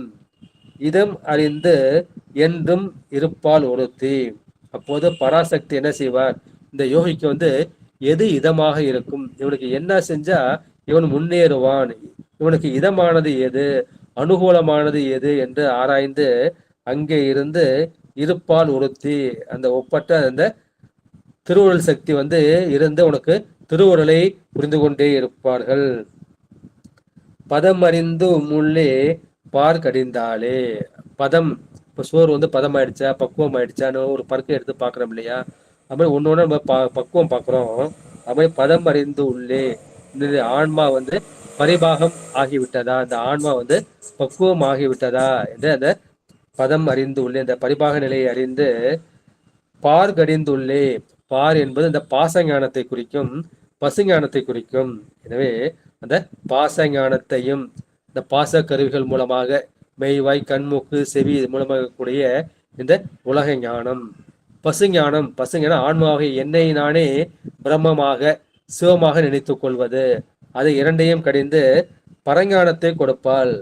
இப்ப சித்தமலம் மறுத்து சிவமாக்குவாள் என்ற கருத்தை வந்து இந்த பாட்டுல சொல்றது. எனவே இந்த மாதிரி யோகத்தை செய்தால் உங்களுக்கு வந்து கபாலம் கருக்கும், நிறை கிடையாது, இதம் என்பது உங்களுக்கு அந்த ஆன்ம இன்பம் கிடைக்கும். அப்ப பார் கடிதல், அந்த பார் முதலாகிய அந்த பஞ்சபூதங்களுக்கு காரணமாகிய அந்த மாயையை, அந்த மாயைக்கு காரணமான அந்த ஆணவ மலத்தையும் அவள் நீக்குவாள் என்ற கருத்தை வந்து இந்த பாட்டுல வந்து சொல்லியிருக்கின்றார்கள். அடுத்த பாட்டு. பாரில்லை நீரில்லை பங்கயம் ஒன்றொன்று தாரில்லை வேறில்லை தாமரை பூத்தது ஓரில்லை காணும் ஒளியது ஒன்றொன்று கீழில்லை மேலில்லை கேள்வியில் பூவே. பார் இல்லை, பார் என்பது இந்த பூமியை நிலத்தை வந்து குறிக்கும். எனவே அவனுக்கு வந்து நிலமும் கிடையாது பூமியும் கிடையாது, நீர் இல்லை அங்க வந்து தண்ணியும் கிடையாது. ஆனால் பங்கயம் ஒன்றொன்று, பங்கஜம் என்பது தாமரையை குறிக்கும், அந்த தாமரை பூ ஒன்றொன்று. தார் இல்லை, தார் என்பது அங்க அரும்பை வந்து குறிக்கும். எனவே அங்க அரும்பு இல்லை. வேறில்லை, அங்கே அந்த செடிக்கு வேரும் கிடையாது அரும்பும் கிடையாது, ஆனா தாமரை பூத்தது, அங்க ஒரு தாமரை பூ பூத்திருக்கின்றது. இந்த சகசிரான தாமரை வந்து பூத்திருக்கின்றது. ஊர் இல்லை, அவனுக்கு வந்து ஊரும் கிடையாது உலகமும் கிடையாது. அப்ப என்ன, காணும் ஒளியது ஒன்று, ஆனால் அறியப்படுகின்ற ஒளி மட்டும் உண்டு. பெருமான் வந்து அங்கே ஒளியாக காட்சி கொடுக்கின்றார். அந்த ஒளிக்கு என்ன, கீழும் இல்லை மேலும் இல்லை. கீழே வந்து திருமால் தேடிட்டு போறாரு, அந்த அடியை வந்து காண முடியவில்லை. மேலே பிரம்மன் தோடிக்கொண்டே போகின்றார், அங்கே மேலே வந்து அந்த முடியும் பார்க்க முடியவில்லை. அந்த ஒளிக்கு கீழும் இல்லை மேலும் இல்லை, அது ஒளியாக இருக்கின்றது. அந்த மாதிரி இருக்கக்கூடிய அந்த பொருள் யாரு, அந்த அது பூவா இருக்கின்றது. அந்த பூ எது அப்படின்னா அது சிவஞானமாகிய அந்த செந்தாமரை பூ என்று சொல்றாரு. எனவே இந்த நிராதார வழியை, இந்த சகசிராரம் தாண்டி இங்க நிராதாரத்துக்கு போற. இது பங்கஜம்னா என்ன? பங்கம்னா சேரு, ஜம்னா முளைப்பது. அண்டஜம், அண்டஜம்னா முட்டையில் வந்து முளைப்பது. உத்பீஜம், வேலிலிருந்து கிளம்புவது. சராயுஜம், கருப்பிலிருந்து கிளம்புவது. அது மாதிரி ஸ்வேதஜம், வேர்வையிலிருந்து பிறப்பது. ஜம்னா பிறப்பது. அது 4 வகை பிறப்பு, 7 வகை தோற்றம் பார்த்துருக்கோம். பங்கஜம்னா என்ன? பங்கம் என்கிற அந்த சேற்றிலிருந்து முளைப்பது. சேற்றிலிருந்து முளைச்சாலும் அது தாமரை வந்து இருக்கும். அது சேற்றிலிருந்து முளைச்சாலும் சேற்றுல வந்து அந்த தாமரை கிழங்கோட வேர் இருக்கும். அந்த கிழங்கு வேர் இருக்கும். அதான் அகந்தை கிழங்கை அகலோடு பிறந்து என்று இந்த திருச்செந்தூர் கடவுள் மேல பார்த்துருக்கோம். இனிமேல் அந்த அகந்தை கிழங்கு தான் இந்த உடம்பு முளைக்கிறதுக்கு, பிறவி முளைப்பதற்கு காரணமாக இருக்கின்றது. அந்த தாமரை என்ன இருக்கணும்? சேரும் நீரும் இருந்தால்தான் அந்த தாமரை வந்து முளைக்கும். அதுக்கு என்னங்க? அது அரும்பும் வேரும் இருந்தால்தான், வேர் இருந்தால்தான் அரும்பும், அரும்பாதான் அது பூக்கும். எனவே அந்த ஆதாரமாகிய ஒரு இடம் இருக்கணும். ஆதாரம் இருந்தா அதுக்கு மேல ஆதேயம்னு ஒண்ணு இருக்கும். எனவே இங்க வந்து பூ இருக்கு. ஆனா இந்த பூவுக்கு என்ன செய்யுது? அதுக்கு வந்து எதுவுமே கிடையாது. அது என்ன? பார் இல்லை, நீர் இல்லை, பூமியும் கிடையாது, தண்ணியும் கிடையாது. ஆனா அந்த பங்கயமாக்கி இந்த தாமரை இருக்கின்றது. தார் இல்லை, வேர் இல்லை, அதுக்கு அரும்பும் கிடையாது, வேரும் கிடையாது. ஆனா தாமரை பூத்து மலர்ந்து இருக்கின்றது. அதுக்கு ஊரும் இல்லை, உலகம் இல்லை. ஆனால் ஒளி எது ஒன்றின்றது. அது வந்து ஞான ஒளியாக, சிவஞான ஒளியாக அது இருக்கின்றது. அப்ப என்ன செய்யணும்? அந்த தாமரை பூத்து சிவமனம் கமழ்ந்தது என்ற கருத்தை வந்து இந்த பாட்டில் வந்து சொல்லி இருக்கின்றார்கள். அடுத்த 20வது தலைப்பு அமுரித்தாரணை. இதை பார்த்துட்டு அடுத்த வகுப்புல நம்ம சந்திர யோகத்தை நிறைவு பண்ணனா 3ஆம் சந்திரன் வந்து முடிஞ்சிடும். 20வது தலைப்பு அமுரி தாரணை. அமுரிங்கிறதுக்கு 2 வகையான அர்த்தங்களை வந்து இந்த இடத்துல வந்து சொல்லியிருக்கின்றார்கள். என்ன வந்து அர்த்தம் சொல்றாங்க அப்படின்னா வந்து அமுரி, அமுரி என்பதை வந்து சிவ நீர். மரி, மரினா மரித்தல், இறந்து போகுதல். அமரி, அமரினா நீங்கள் வந்து மறிக்காமல் நீண்ட காலம் வாழ்வது, அது அமுதம் உண்டு வாழ்வது. எனவே அமுரியை வந்து அதை சிவநீர் என்றும் சொல்வார்கள். எனவே அந்த அமரி தான் அமுரி என்று அது தெரிந்து இருக்கின்றது. இதை வந்து அது உடலில் வந்து சுரக்கின்றது. உடலில் சுரந்து அது என்ன செய்யுது? அது ஒரு இடத்தில் வந்து அது தேங்கி நிற்கின்றது. இதை பத்தி 18 சித்தர்களும் பாடியிருக்காங்க, வைத்திய நூல்களும் இருக்கின்றது. அப்ப என்ன செய்யாங்க? அதை வந்து அமுரினா என்ன? அமுரினா வந்து அது வந்து நம்முடைய சிறுநீர், நம்ம வீணாக கழிக்கக்கூடிய அந்த சிறுநீர், அதை வந்துதான் அமுரின்னு சொல்றாங்க என்று பல பேர் வந்து அர்த்தம் சொல்லியிருக்காங்க. இன்னும் சில பேர் என்ன சொல்றாங்க? அது வந்து சிறுநீரை வந்து குறிக்காது, அந்த சிறுநீர்ல வந்து ஒரு மருந்து பொருள் இருக்குது, அதுல வந்து ஒரு உப்பு இருக்கின்றது. அந்த உப்பு தான் அங்க அமுரி என்று சொல்லப்படுகின்றது. இன்னும் சில பேர் வந்து அமுரி என்பது சிறுநீர் என்றும், இன்னும் சில பேர் வந்து அது சிறுநீரில் உள்ள ஒரு மருந்து பொருள், ஒரு உப்பு என்று சொல்லியிருக்கின்றார்கள். அதை நீங்க தாரணை செய்தால் அது என்ன செய்யும்? அது மரித்தலை, நீங்கள் இறந்து போவதை நீக்குவது. எனவே இது அமிர்தம் போன்றது என்று இந்த பாட்டில் வந்து சொல்லியிருக்கின்றார்கள். இதே அதை சிறுநீர் என்றும் சிலரும் சிறுநீரில் உள்ள அந்த உப்பு என்று சிலர் சொல்றாங்க. அந்த உப்பு எப்படி இருக்கிறது? அதுக்கு வந்து மருத்துவமனையில சித்த வைத்தியத்துல நிறைய முறைகள் வந்து இருக்கின்றது. அதை தான் வந்து முப்பு என்கின்ற உப்பாக சொல்கிறார்கள். அந்த முப்பு என்ற உப்பை நீங்க செஞ்சிட்டீங்கன்னா அது ரசவாதத்துல வந்து ரொம்ப சித்தர்கள் 2 காரியம் செய்யணும். ஒண்ணு வந்து ரசவாதம், இந்த பாதரசம் இருக்கு இல்லையா, இந்த பாதரசத்தை வச்சு அந்த கீழான தகரத்தை வந்து தங்கமாக மாற்றுவது, பித்தளையை வந்து செம்பொன்னாக மாற்றுவது. அது போல இவங்க என்ன பண்ணுவாங்க? அந்த கீழான வந்து மேலானதை மாற்றுவது, அதான் முப்புன்னு சொல்லுவாங்க. அந்த முப்பு செய்யணும், ரசவாதம் செய்யணும். அவன் தான் சித்தன், அவன் தான் வந்து சித்த வைத்தியன் என்று சொல்லியிருக்கின்றார்கள். நீ என்ன செய்யலாம்? இதை வந்து அவங்க வந்து வைத்திய முறையில பண்றாங்க. நீ என்ன பண்ண? நான் உனக்கு ஒரு டெக்னிக் சொல்லித்தரேன். அது நீ என்ன பண்ண? அது உடம்புக்குள்ள தான் இருக்கு. அது உள்ள இருக்கும் போதே நீ என்ன செய்யணும்? அதை யோக முறையினால உன் உடம்புக்கு வந்து பயன்பட செய்ய வேண்டும். அதை வந்து அமுரி தாரணை. நம்ம அஷ்டாங்க யோகத்துல தாரணைன்னு பார்த்தோம் இல்லையா? யமம், நியமம், ஆசனம், பிராணாயாமம், பிரத்யாகாரம், தாரணை, தியானம், சமாதி. பிரத்யாகாரம் தாரணை வருது. இந்த தாரணை அதான் அமுரி தாரணை. எனவே இது ஒரு யோக முறையாக இருக்கின்றது. இது வந்து சித்த வைத்தியமாக இதை சொல்லப்படவில்லை. என்ற கருத்தை சொல்லிவிட்டு முதல் பாடலுக்குள் வந்து நம்ம செய்யலாம். சரி, இப்போ வந்து அந்த சிறுநீர் தான் அந்த அமுரி அப்படின்னு சொல்றவங்க வந்து என்ன செய்வாங்க அப்படின்னா அந்த சிறுநீரை வந்து குடிப்பாங்க. இங்க பார்க்க போனீங்கன்னா முந்தி வந்து நம்முடைய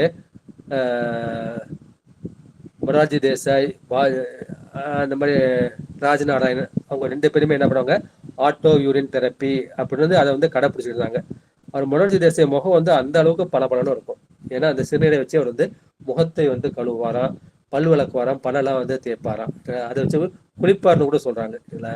அதை வந்து அவர் வந்து அந்த மாதிரி முறையில வந்து அவர் வந்து பயன்படுத்தினார்கள். அந்த மாதிரி பயன்படுத்துறப்ப அதை எப்படி பயன்படுத்துவதுங்கிறப்ப நம்ம சிறுநீர் பையில வந்து சிறுநீர் வந்து தேங்கி இருக்கும். அது ஒரு 300 மில்லி 400 மில்லி வரும்போது நமக்கு சிறுநீர் கழிக்க வேண்டும் என்ற அந்த எண்ணம் அல்லது உணர்வு வந்து உண்டாகும். அந்த உண்டாகும் போது என்ன செய்யும், முதல்ல வந்து அந்த யூரின் வந்து போகும். அந்த முதல்ல உள்ள யூரின் நினைப்பாகும் அந்த யூரித்ரா என்கின்ற அந்த சிறுநீர் பாதை இருக்கு இல்லையா, அந்த சிறுநீர் பாதையை கழுவிக்கிட்டு போகும். அது கழுவிட்டு போறப்ப அதுல வந்து நிறைய கிருமிகள்லாம் இருக்கும். அதுல வந்து பாக்டீரியா, வைரஸ், ஃபங்கஸ்லாம் இருக்கும். எனவே அந்த யூரினை வந்து நீங்க வந்து பிடிக்கக்கூடாது. அதை வந்து நீங்க வந்து டிஸ்கார்ட் பண்ணிடணும். அதை வந்து இருக்கக்கூடாது. அதுக்கு அடுத்து வர யூனிட் இருக்கு இல்லையா, அது வந்து மிடில் பார்ட், நடுப்பகுதி. அந்த நடுப்பகுதியை எடுத்து நீங்க என்ன பண்ணோம், அதை வந்து அமுனி தாரணை என்ற அந்த சிறுநீர் தாரணை பண்ணாங்களா, அவங்க வந்து அந்த மாதிரி செய்வாங்க. அந்த கடைசியில உள்ளது எது, கடைசியில வந்து அந்த சிறுநீர் பையில உள்ள அந்த அழுக்கெல்லாம் வந்து அதுல படிஞ்சிருக்கும். ஏன்னா அந்த கடைசி பகுதியை வந்து நீங்க பிடிக்கப்படாது. ஏன்னா அமுனி தாரணை என்ற அந்த சிறுநீரை நீங்க வந்து உட்கொள்ளும் போது என்ன செய்யணும், முதல் பகுதியை வந்து விட்டுவிட வேண்டும். முதல் பகுதியில வந்து என்ன செய்யும், அங்க பித்தம் வந்து அதிகமாக இருக்கும், கிருமிகள் வந்து அதிகமா இருக்கும், அதை விட்டுடணும். கடைசி பகுதியில வந்து என்ன செய்யணும், அது வந்து நச்சுக்கள் கழிவுகள் இருக்கும், அதையும் கொடுக்க கூடாது. அந்த மிட் ஸ்ட்ரீம் என்று சொல்லக்கூடிய நடுப்பகுதியை மட்டும் நீங்கள் வந்து என்ன செய்யணும், அதை நீங்கள் தாரணை செய்ய வேண்டும், அதை குடிக்க வேண்டும் என்று சில சிவசங்கீதைகள் வந்து சில பகுதியில் வந்து சொல்லி இருக்கின்றது. இந்த கருத்தோடு நம்ம என்ன செய்யலாம், நம்ம வந்து இந்த முதல் பாடல் பேசலாம். உடலில் கிடந்த உறுதி குடிநீர் கடலில் சிறுகினல் தேட்டமிட்டொக்கும் உடலில் ஒரு வழி ஒன்றுக்கு இறைக்கில் நடலை படாதுயிர் நாட்டலுமாமி. இந்த அமுரி வந்து எங்க இருக்கு, இந்த உடம்புக்குள்ளதான் இருக்கு. இந்த உடலுக்குள் கிடந்த உறுதி குடிநீர், அத உறுதி அளிப்பதாகிய குடிக்கக்கூடிய நீராகிய அந்த நீர் கடலில் சிறுகிணற்று ஏற்றம் இட்டால் ஒக்கும். இந்த கடல்ல ஒரு சிணறு தோன்றி அதுல வந்து ஏத்தம் போட்டு இறைத்தால் அது ஒத்ததாக இருக்கும். உடலில் ஒரு வழி ஒன்றுக்கு இறைக்கில், இந்த உடலில் வந்து ஒரு வழியாக அந்த ஒன்றாகிய இந்த ஆன்மாவுக்கு இறைத்தால் நடலைப்படாது உயிர். இந்த உடல் என்ன செய்யாது, அது வந்து நடலை உடல் சாகாதுதான், அந்த உயிர் அறிவு வந்து சாகாம இருக்கும். நடலைனா இந்த துன்பம் அல்லது கலக்கத்தை வந்து குறிக்கும். அப்போ நடலைப்படாது உயிர், இந்த உயிர் வந்து கலக்காது. நாடலும் ஆமே, இந்த உயிரை அழியாமல் அறிந்து நாம் காக்க கூடும். உறுதி குடிநீர், உறுதினா அந்த உடலில் ஊறும் அந்த சிறுநீரை, அதை வந்து சிவநீர் என்று சொல்வார்கள், அமரி என்று சொல்வார்கள், அமுரி என்று சொல்வார்கள், அமுத நீர் என்று சித்தர்கள் சொல்வார்கள். அது ஊறும் இடமும், அந்த கடல் நீர் எப்படி இருக்கும், அந்த உப்பு கரிக்கும், அது போல இதுவும் வந்து உப்பு கிடைக்கும். அது சிறு கிணறு, சிறு கிணறு என்பது அது வெளிப்படும் வாயில், அது ஏற்றம் என, அதை வந்து வெளிப்படும் வாயில் தான் ஏற்றம் என்று குறித்தார்கள். அது ஒரு வழி ஒன்றுக்கு இறங்கில், ஒரு கையளவு அதை பிடித்து வாய் வழியாக இந்த வயிற்றுக்கு இறைத்தால் என்ன செய்யும், இதை பயிற்சியை விடைவிடாது நீங்கள் செய்தால் நடலைப்படாத உயிர், இந்த உயிருக்கு துன்பம் இல்லை, நீங்கள் உயிரை வந்து நீண்ட காலம் பாதுகாக்கலாம் என்று சொல்லியிருக்கிறார்கள். எனவே உடம்புல வந்து இயல்பிலேயே ஒரு ஆற்றல் புரிந்து இருக்கின்றது, அது வந்து நீர் வடிவில் இருக்கின்றது. அது எப்படி இருக்கின்றது, ஒரு கடல்ல வந்து சிறிய கிணற்றுக்கு இடப்படும் ஏற்றத்தை விட்டு அந்த தண்ணீரை இறைப்பது போல. எனவே இந்த மிகுதியாக வெளிப்போகும் அந்த சிறுநீரில் வந்து நீங்கள் சிறிதளவு மட்டும் எடுத்துக்கோங்க. அப்படின்னா அது இந்த உடலுக்கே ஆகுமாறு நீங்கள் பாய்க்க வேண்டும் என்ற இந்த கருத்தை வந்து இந்த பாட்டில் சொல்லியிருக்கின்றார்கள். அந்த மாதிரி செஞ்சா இந்த உயிர் துன்பப்படாது, நெடுங்காலம் நிற்கும். சிறுநீர் என்பது நம்ம வந்து ஒரு வேஸ்ட்ன்னு நம்ம நினைக்கிறோம், அது வேஸ்ட் இல்லை. அந்த வேஸ்ட்ல வந்து நேரம் இருந்தால் இப்பயே சுருக்கமாக சொல்லிடுறேன், நேரம் வந்து பிற்பாடு இருக்காது. அது இப்போ வந்து நவராத்திரி பூஜை நடக்கும். இந்த நவராத்திரி பூஜை நடக்கிறப்ப என்ன பண்ணுவாங்க, இந்த 3 வயசு 4 வயசுலேருந்து இந்த பெண்களை வந்து என்ன பண்ணுவாங்க, அவங்க வந்து தெய்வமா வந்து வழிபடுவாங்க.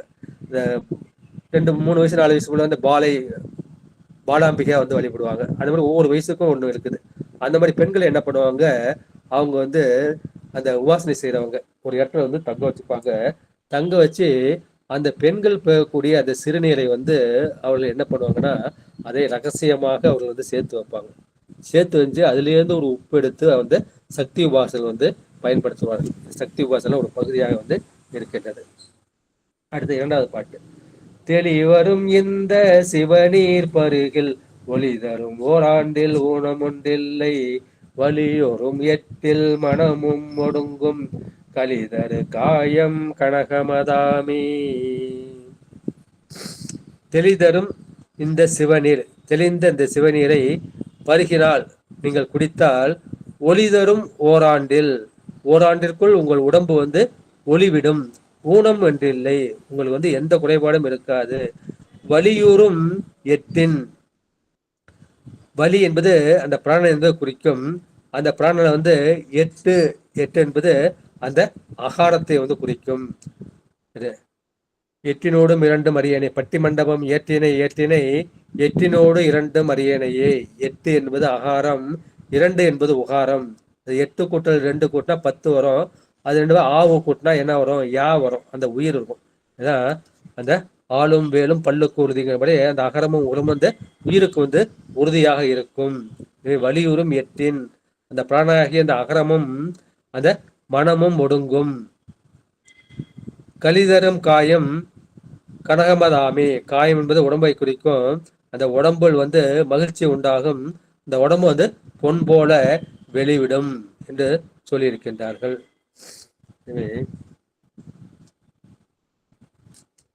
எனவே யோக முறையில வந்து இந்த சிவநீர் வந்து சிறப்பித்து சொல்லப்படுகின்றது. இதை நீங்க தினசரி குடித்து வந்தால் ஓராண்டு காலத்துக்குள் அறிவு வந்து விளக்கம் பெறும்.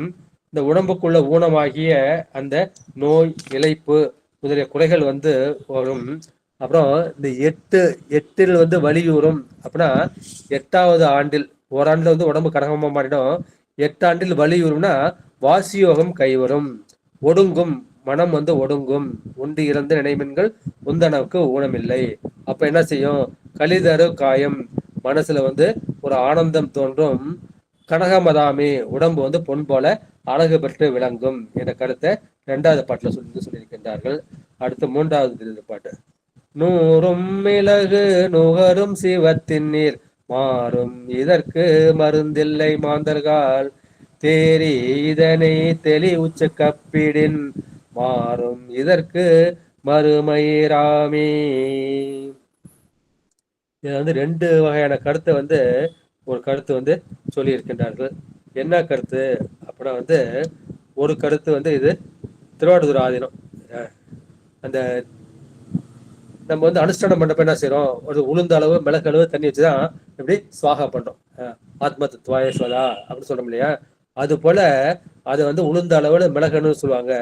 அந்த 100 மிளகு அளவு தண்ணி, அந்த சிறுநீர் வந்து எவ்வளவு குடிக்கணும், 100 மிளகு அளவு அந்த சிவநீரை நீங்க வந்து அருந்துங்கள். அந்த மாதிரினா நீங்க வந்து சிவமா மாறிடுவீங்க. மாறும் இதற்கு மருந்தில்லை, இதற்கு மாறான மருந்து வந்து எதுவுமே கிடையாது.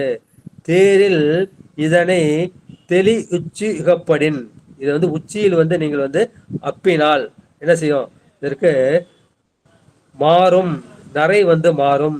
இதற்கு மறுமயிராகுமே, அப்ப கருமையான மயிர் வந்து மறுபடி வந்து தோன்றும். எனவே 100 மிளகு நுகரும் சிவத்தி நீர், அது 100 மிளகு அளவு, அது ஒரு கை அளவு அந்த சிறுநீரோடு நீங்கள் ஒவ்வொரு நாளைக்கும் நீங்க வந்து குடிச்சிட்டே வாரீங்க. இதை போல ஒரு ஒப்பற்ற மருந்து வந்து இல்லை.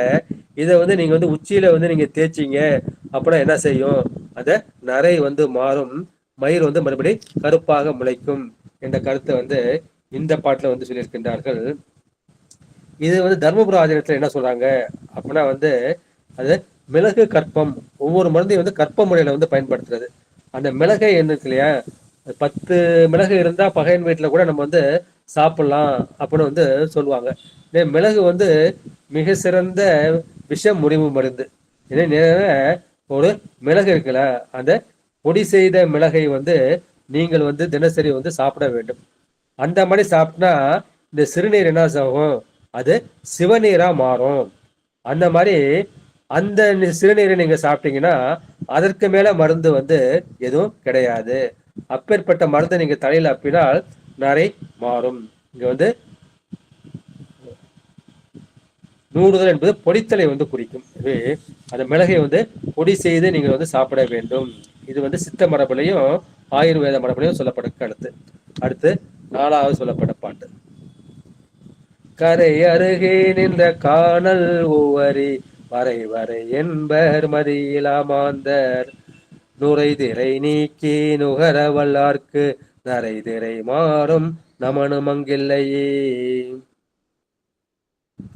கரை அருகே நின்ற காணல். காணல் என்பது கடற்கரை சோலையை வந்து குறிக்கும். மட்டிட்ட புன்னயம் காணல் மடமயிலை.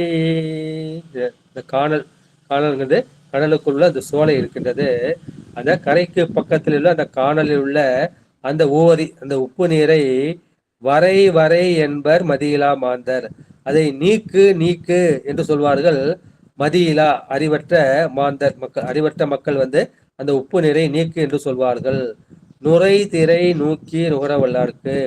அதனுடைய நுரையையும் திரையையும் அது வந்து நுரைச்சிக்கிட்டு வரும். அதுல வந்து அலை மாதிரி வரும். திரை வந்து அலையை வந்து குறிக்கும். திரைக்கடல் ஓடி திரவியம் தேடுன்னு சொல்லுவாங்க இல்லையா. எனவே அதை நுரையும் திரையும் நீக்கி நுகர வல்லார்க்கு அருந்தவளவர்க்கு நரை திரை மாறும் நமனும் அங்கில்லையே. நரையும் திரையும் மாறும், அங்கே யமனும் வந்து வரமாட்டான் என்ற கருத்தை வந்து இந்த பாட்டுல வந்து சொல்லியிருக்கின்றார்கள். இது உண்ணத்தகுவது இன்ன உண்ணத்தகாதது என்று பல பேருக்கு தெரியவில்லை. அவர்கள் என்ன செய்கிறார்கள், அவர்களுக்கு சில சிஷியர்கள் இருப்பாங்க. அந்த தம்பளி நிற்பாரை அவங்க என்ன செய்வாங்க, இந்த கடல்ல இருந்து அலை வரும், அலை வர்றப்ப அதுல வந்து நுரைச்சிக்கிட்டு வரும். அந்த காணலில் உள்ள அந்த உப்பங்களின் நீரை வந்து அப்படியே முகர்ந்து உண்ணுமாறு பணிப்பார்கள். அப்ப என்ன செய்யணும், அந்த நுரையையும் திரையையும் மாசுக்களையும் நீக்கி நீங்கள் வந்து பயன்படுத்த வேண்டும் என்ற அந்த கருத்தை வந்து இந்த பாட்டுல வந்து சொல்லியிருக்கின்றார்கள். அப்போ மூப்பு நீங்கி உங்களுக்கு இளமை உண்டாகும், நரை திரை வந்து நீங்கும், தலை வந்து நரைக்காது, உடம்புல வந்து திரைங்கிறது உடல் சுருக்கம் கொடுக்காது.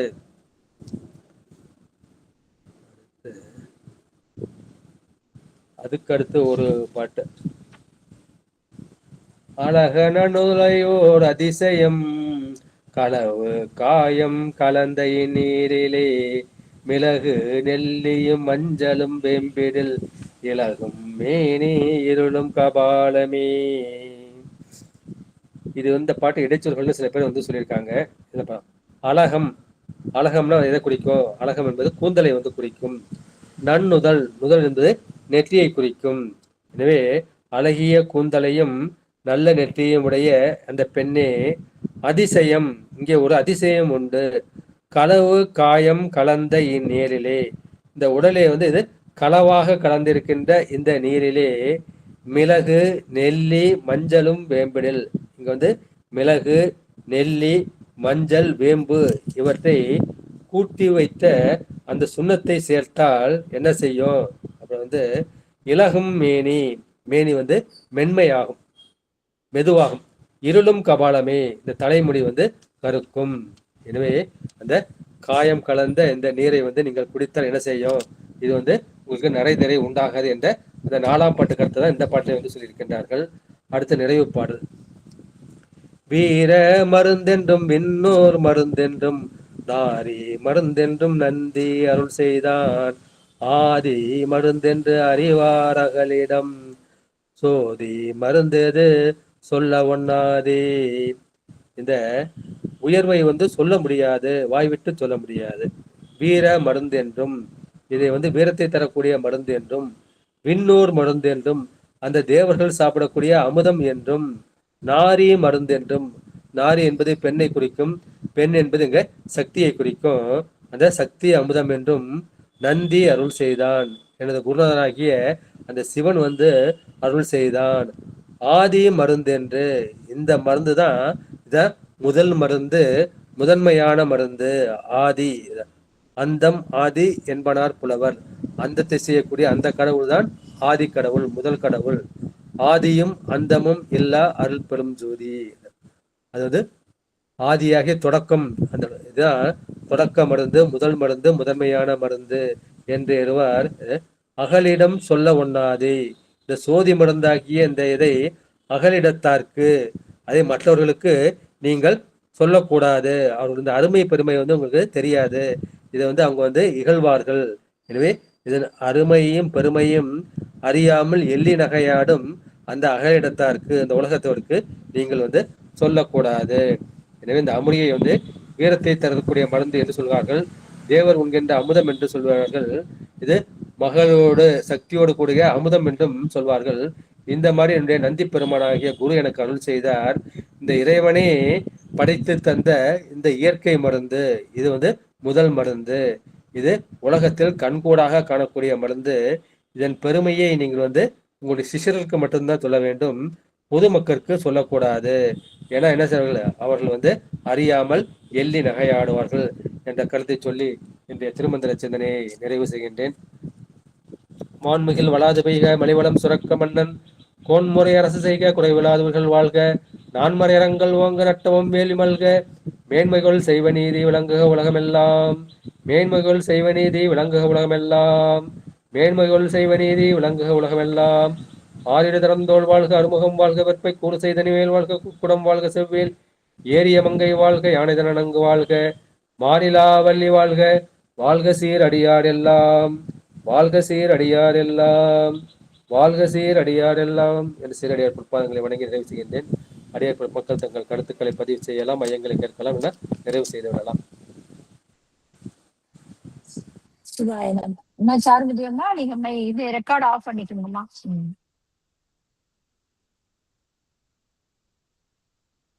ரெக்கார்ட் ஆஃப் பண்ணிக்கணுமா? ஐயா பொன்னுசாமி ஐயா, உங்க கருத்து சொல்லுங்க ஐயா.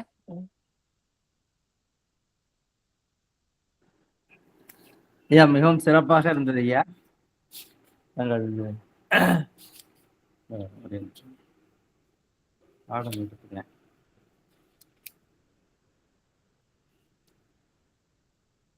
இந்த பரியங்க யோகத்தின் பயன்கள் அதை எவ்வாறு செய்ய வேண்டும் என்பது மிக எளிமையாக அழகாக எடுத்துரைத்தீர்கள் ஐயா. 5 நாழிகை அதை யோக முறையிலே பரியங்க யோகம் செய்தால் உடல் மனத்தையும் சமன்படுத்தி யோகம் செய்ய வேண்டும். 6வது நாழிகையில்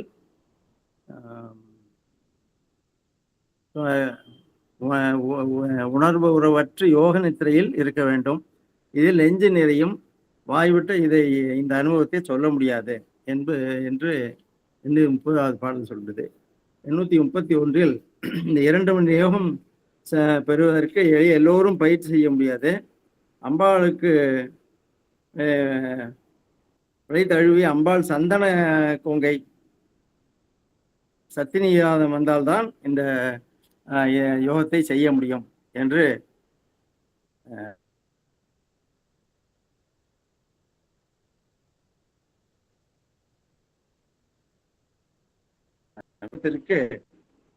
அறிந்து விருந்த செயல் ஆகாய சிவபெருமான் இந்த அமுதத்தை 5 நாள் ஆன்ம பிரம்மந்த யோகத்தின் மூலம் மனம் கடந்த யோகத்தால் ஆன்மா தொடர்ந்து ஊற்றுவது. சிவபெருமானை இறையோடாது அந்த சமயத்தில் இருந்தால் உடல் உணர்ச்சியும் இருப்பால் சீகண்ட பிரமேசில் நமக்கு காட்சியளிப்பார் என்று கூறுகிறீர்கள். பொருந்திய கூந்தலுடைய இந்த யோகம் செய்யக்கூடிய பெண்ணின் வயது 20ஆகவும் ஆணுக்கு 30 வயதும் இந்த யோகத்தை செய்ய வேண்டும். அவ்வாறு செய்தால் புலன் தாண்டிய அனுபவம் கிடைக்கும்.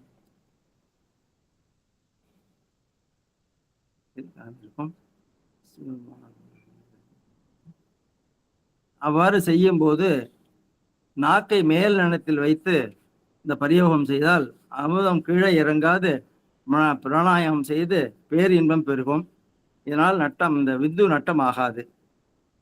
அடுத்த பாடலில் இந்த இருவரும் விந்து நாசம் இல்லாமல் புணரும் போது சித்தம் கலங்காமல் செய்யும் பரியங்க யோகம் மனம் அடங்கி 10 திசைக்கும் 11 கணத்திற்கும் அவன் சிவசூரியனாக மாறி தலைவனாக மாறுவான் என்று கூறுகிறார்கள்.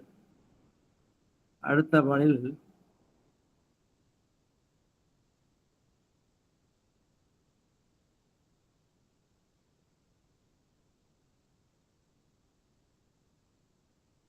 மனோன்மையை தழுவிய சதாசிவனுக்கு இந்த ஆனந்தம் கொடுக்கும்.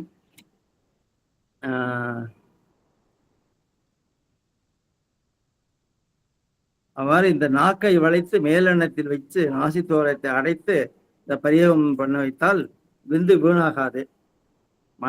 மன நிறைவோடு கூடிய அறிவை பயன்படுத்த முடிந்தவர்களுக்கு வருத்தம் வராது. பெண்ணை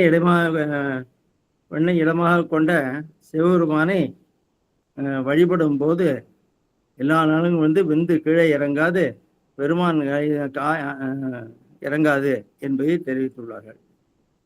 அடுத்தது 838வது பாடலில் உடம்பில் உள்ள மூலாதாரத்தில் உள்ள அக்னியை மேலே கபாலம் வரை மேலே பல அக்னிகள் 6 ஆதாரங்களை மேலே வழியாக மூலாக்னியை மேலே கொண்டு செல்லும் போது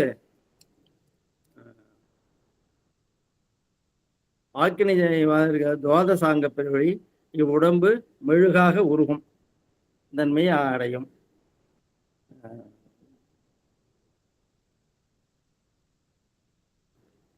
அங்கு பரஞ்சோதியை கண்டு காணலாம். எந்த முயற்சியும் இதற்கு தேவையில்லை. இந்த பரியோகம் செய்தால் அவ்வாறு கிடைக்கும். சிவன் நம்ம உடம்பு சிவன் கட்டுப்பாட்டில் வரும். நினைத்த சமயத்தில் சிவகணங்களை கொண்டு நம் உயிரை விடலாம். அடுத்த பாடலில் 1000 தாமரை தாண்டி பரகாய பெருவழி துவாதசாந்த பெருவழிக்கு மேலே பெருவழியை சென்று விட்டால் அங்கு வீசும் ஒளியை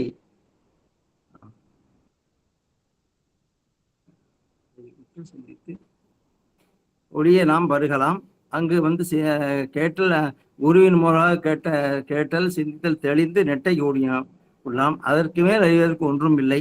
ஆன்மா சிவத்தில் அடங்கிவிட்டு இந்த பரியங்க யோகத்தின் இருந்து கொண்டே வெட்ட வெளியே சென்றால் பரமானந்தம் கிடைக்கும். அடுத்த பாடலில் 7 உலகத்தில் இருக்கும் சிவபெருமான் சிவலோகத்தில் இருக்கும் சிவபெருமான் சதாசிவலோகத்தில் வருவான். 6 ஆதார தெய்வங்களை வணங்கி மேலே சென்று சதாசிவம் இருக்கிறார். அங்கே சீகண்ட பெருமான் இதயத்தானத்தை வச்சு பூதத்தானத்தை பூஜை செய்கிறார். பெருமான் தியானத்தானத்தில் காட்சி கொடுப்பார்.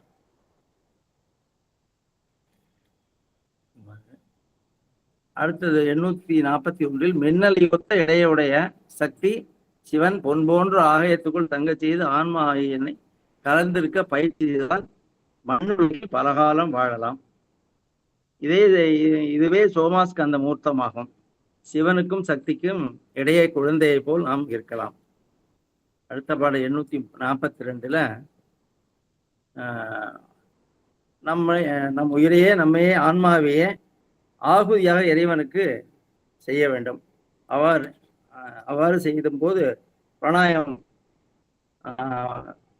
பூரகம் கும்பகம் ரேசகம் செய்து இவ்வாறு ஆகுதி செய்தால் நம்மையே அர்ப்பணிக்க வேண்டும். இவ்வாறு செய்வது காகஜ புகுந்தர் மேலும் சில சித்தர்கள் இவ்வாறு செய்துள்ளார்கள். பிராணாயாம ஆகுதி செய்து ஆக்கினியில் பொருத்தினால் அவ்வாறு செய்து பரியங்க யோகம் செய்தால் கபாலத்தில் முடி கருக்கும் யோகிக்கு இது அனுகூலம் என்று அறிந்து திருவருள் சக்தி நமக்கு அருள் செய்வாள். ஆணவ மலத்தையும் அவள் நீக்குவாள். அவ்வாறு செய்வனுக்கு அவனுக்கு நிலமில்லை, நீர் இல்லை, ஆனால் தாமரை இல்லை, அரும்பில்லை, வேர் இல்லை. சகசர தாமரை அங்கே பூத்துள்ளது. பெருமான் ஒளியாக இருக்கின்றான். அவனுக்கு அடிய முடியும், பார்க்க முடியாது. அப்படியே சிவபெருமானை சிவஞான ஒளியாக பார்க்க நமக்கு சிவமனம் கலந்து நமக்கு கிடைக்கும், நமக்கு கிடைக்கும். அடுத்த அமுரி தாரணை. அமுரி என்பது சிறுநீராகும். சிறுநீர் உடம்பில் ஒரு இடத்தில் தேங்கி உள்ளது, சுரந்து தேங்கி உள்ளது. அது சிறிதளவு மருந்து, அது மருந்து பொருளாகும். உப்பு என்கின்றார்கள். இதை யோக முறையில் பயனுள்ளதாக செய்யலாம். இதை விரிவாக விளக்கியுள்ளார்கள். சிறுநீர் வரும்போது முதலில் வருவது, சிறுநீர் பாதையை கழுவி வரும்போது கிருமிகள் இருக்கும், அதை விட்டு அவ்வாறு கடைசியில் வருவோம், அதுலேயும் நச்சு பொருள் இருக்கும். இது ரெண்டையும் நீக்கி நடுவில் வரக்கூடிய சிறுநீரை ஒரு கையளவு சிறிதளவு எடுத்து குடித்து வந்தால் நாம் நீண்ட காலம் வாழலாம், உடம்பை காக்கலாம். இவ்வாறு ஓராண்டில் உடம்பு செய்தால் உடம்பு ஒளிவரும். 8 அகாரம் முகாரம் ஆகிய சேர்ந்தது யகாரம் ஆகிய உயிருக்கு மனம் ஒடுங்கும், உடம்பு மகிழ்ச்சி ஏற்பட்டு அறிவு பிரகாசம் பெறும், உடம்பு பொன்போல் ஒளிவிடும். 8 ஆண்டில் வாசியோகம் கைகூடும், உடம்பு ஒளிபெறும். 147 100 மிளகு அளவு சிறுநீரை பருகினால் நீங்கள் சிவமாய் மாறிவிடுவீர். அதற்கு ஒப்பான மருந்து எதுவும் இல்லை. உச்சியில் அப்பினால் நிறைய மாறி கருமையாகும். அடுத்து 840 கானல் கடற்கரை சோலையில் அருகில் உள்ள உப்பு நீரை நீக்கு என்பார்கள். அதன்படி அவ்வாறு அதனுடைய நுரையையும் திரையையும் மாசு நீக்கி பருகினால் நிறை திரை இல்லை, நமக்கு நமனும் கிட்டு வர மாட்டான். 849 அழகிய கூந்தலையும் நெற்றியும் உடைய பெண்கள் மிளகு மஞ்சள் வேம்பு கலந்து நீரை கழித்து வந்தால் மேனி சிறக்கும். 850வது பாடலில் வீரத்தை தரக்கூடிய மருந்தாகும், தேவர்களுக்கு மருந்தாகும், சக்தி அமுதம் என்றும் நந்தி எனக்கு அருள் செய்தார். இந்த மருந்து முதல் மருந்தாகும், ஆதி மருந்து. இந்த சோதி மருந்தை மற்றவருக்கு சொல்லக்கூடாது, சீடர்களுக்கு மட்டும் சொல்லலாம். மற்றவர்கள் சொன்னால் அவர்கள் எள்ளி நகையாடுவார்கள். அவ்வாறு சிறப்பாக விளக்கி உள்ளீர்கள் ஐயா. மிக்க நன்றி. வாழ்க சிவாய நம. மிகவும் சிறப்பான அழகான தொகுப்புரை ஐயா, நன்றி. மற்றவர்களுக்கு கருத்து சொல்லுங்கம்மா, இல்ல ஐயங்களை கேளுங்கள்.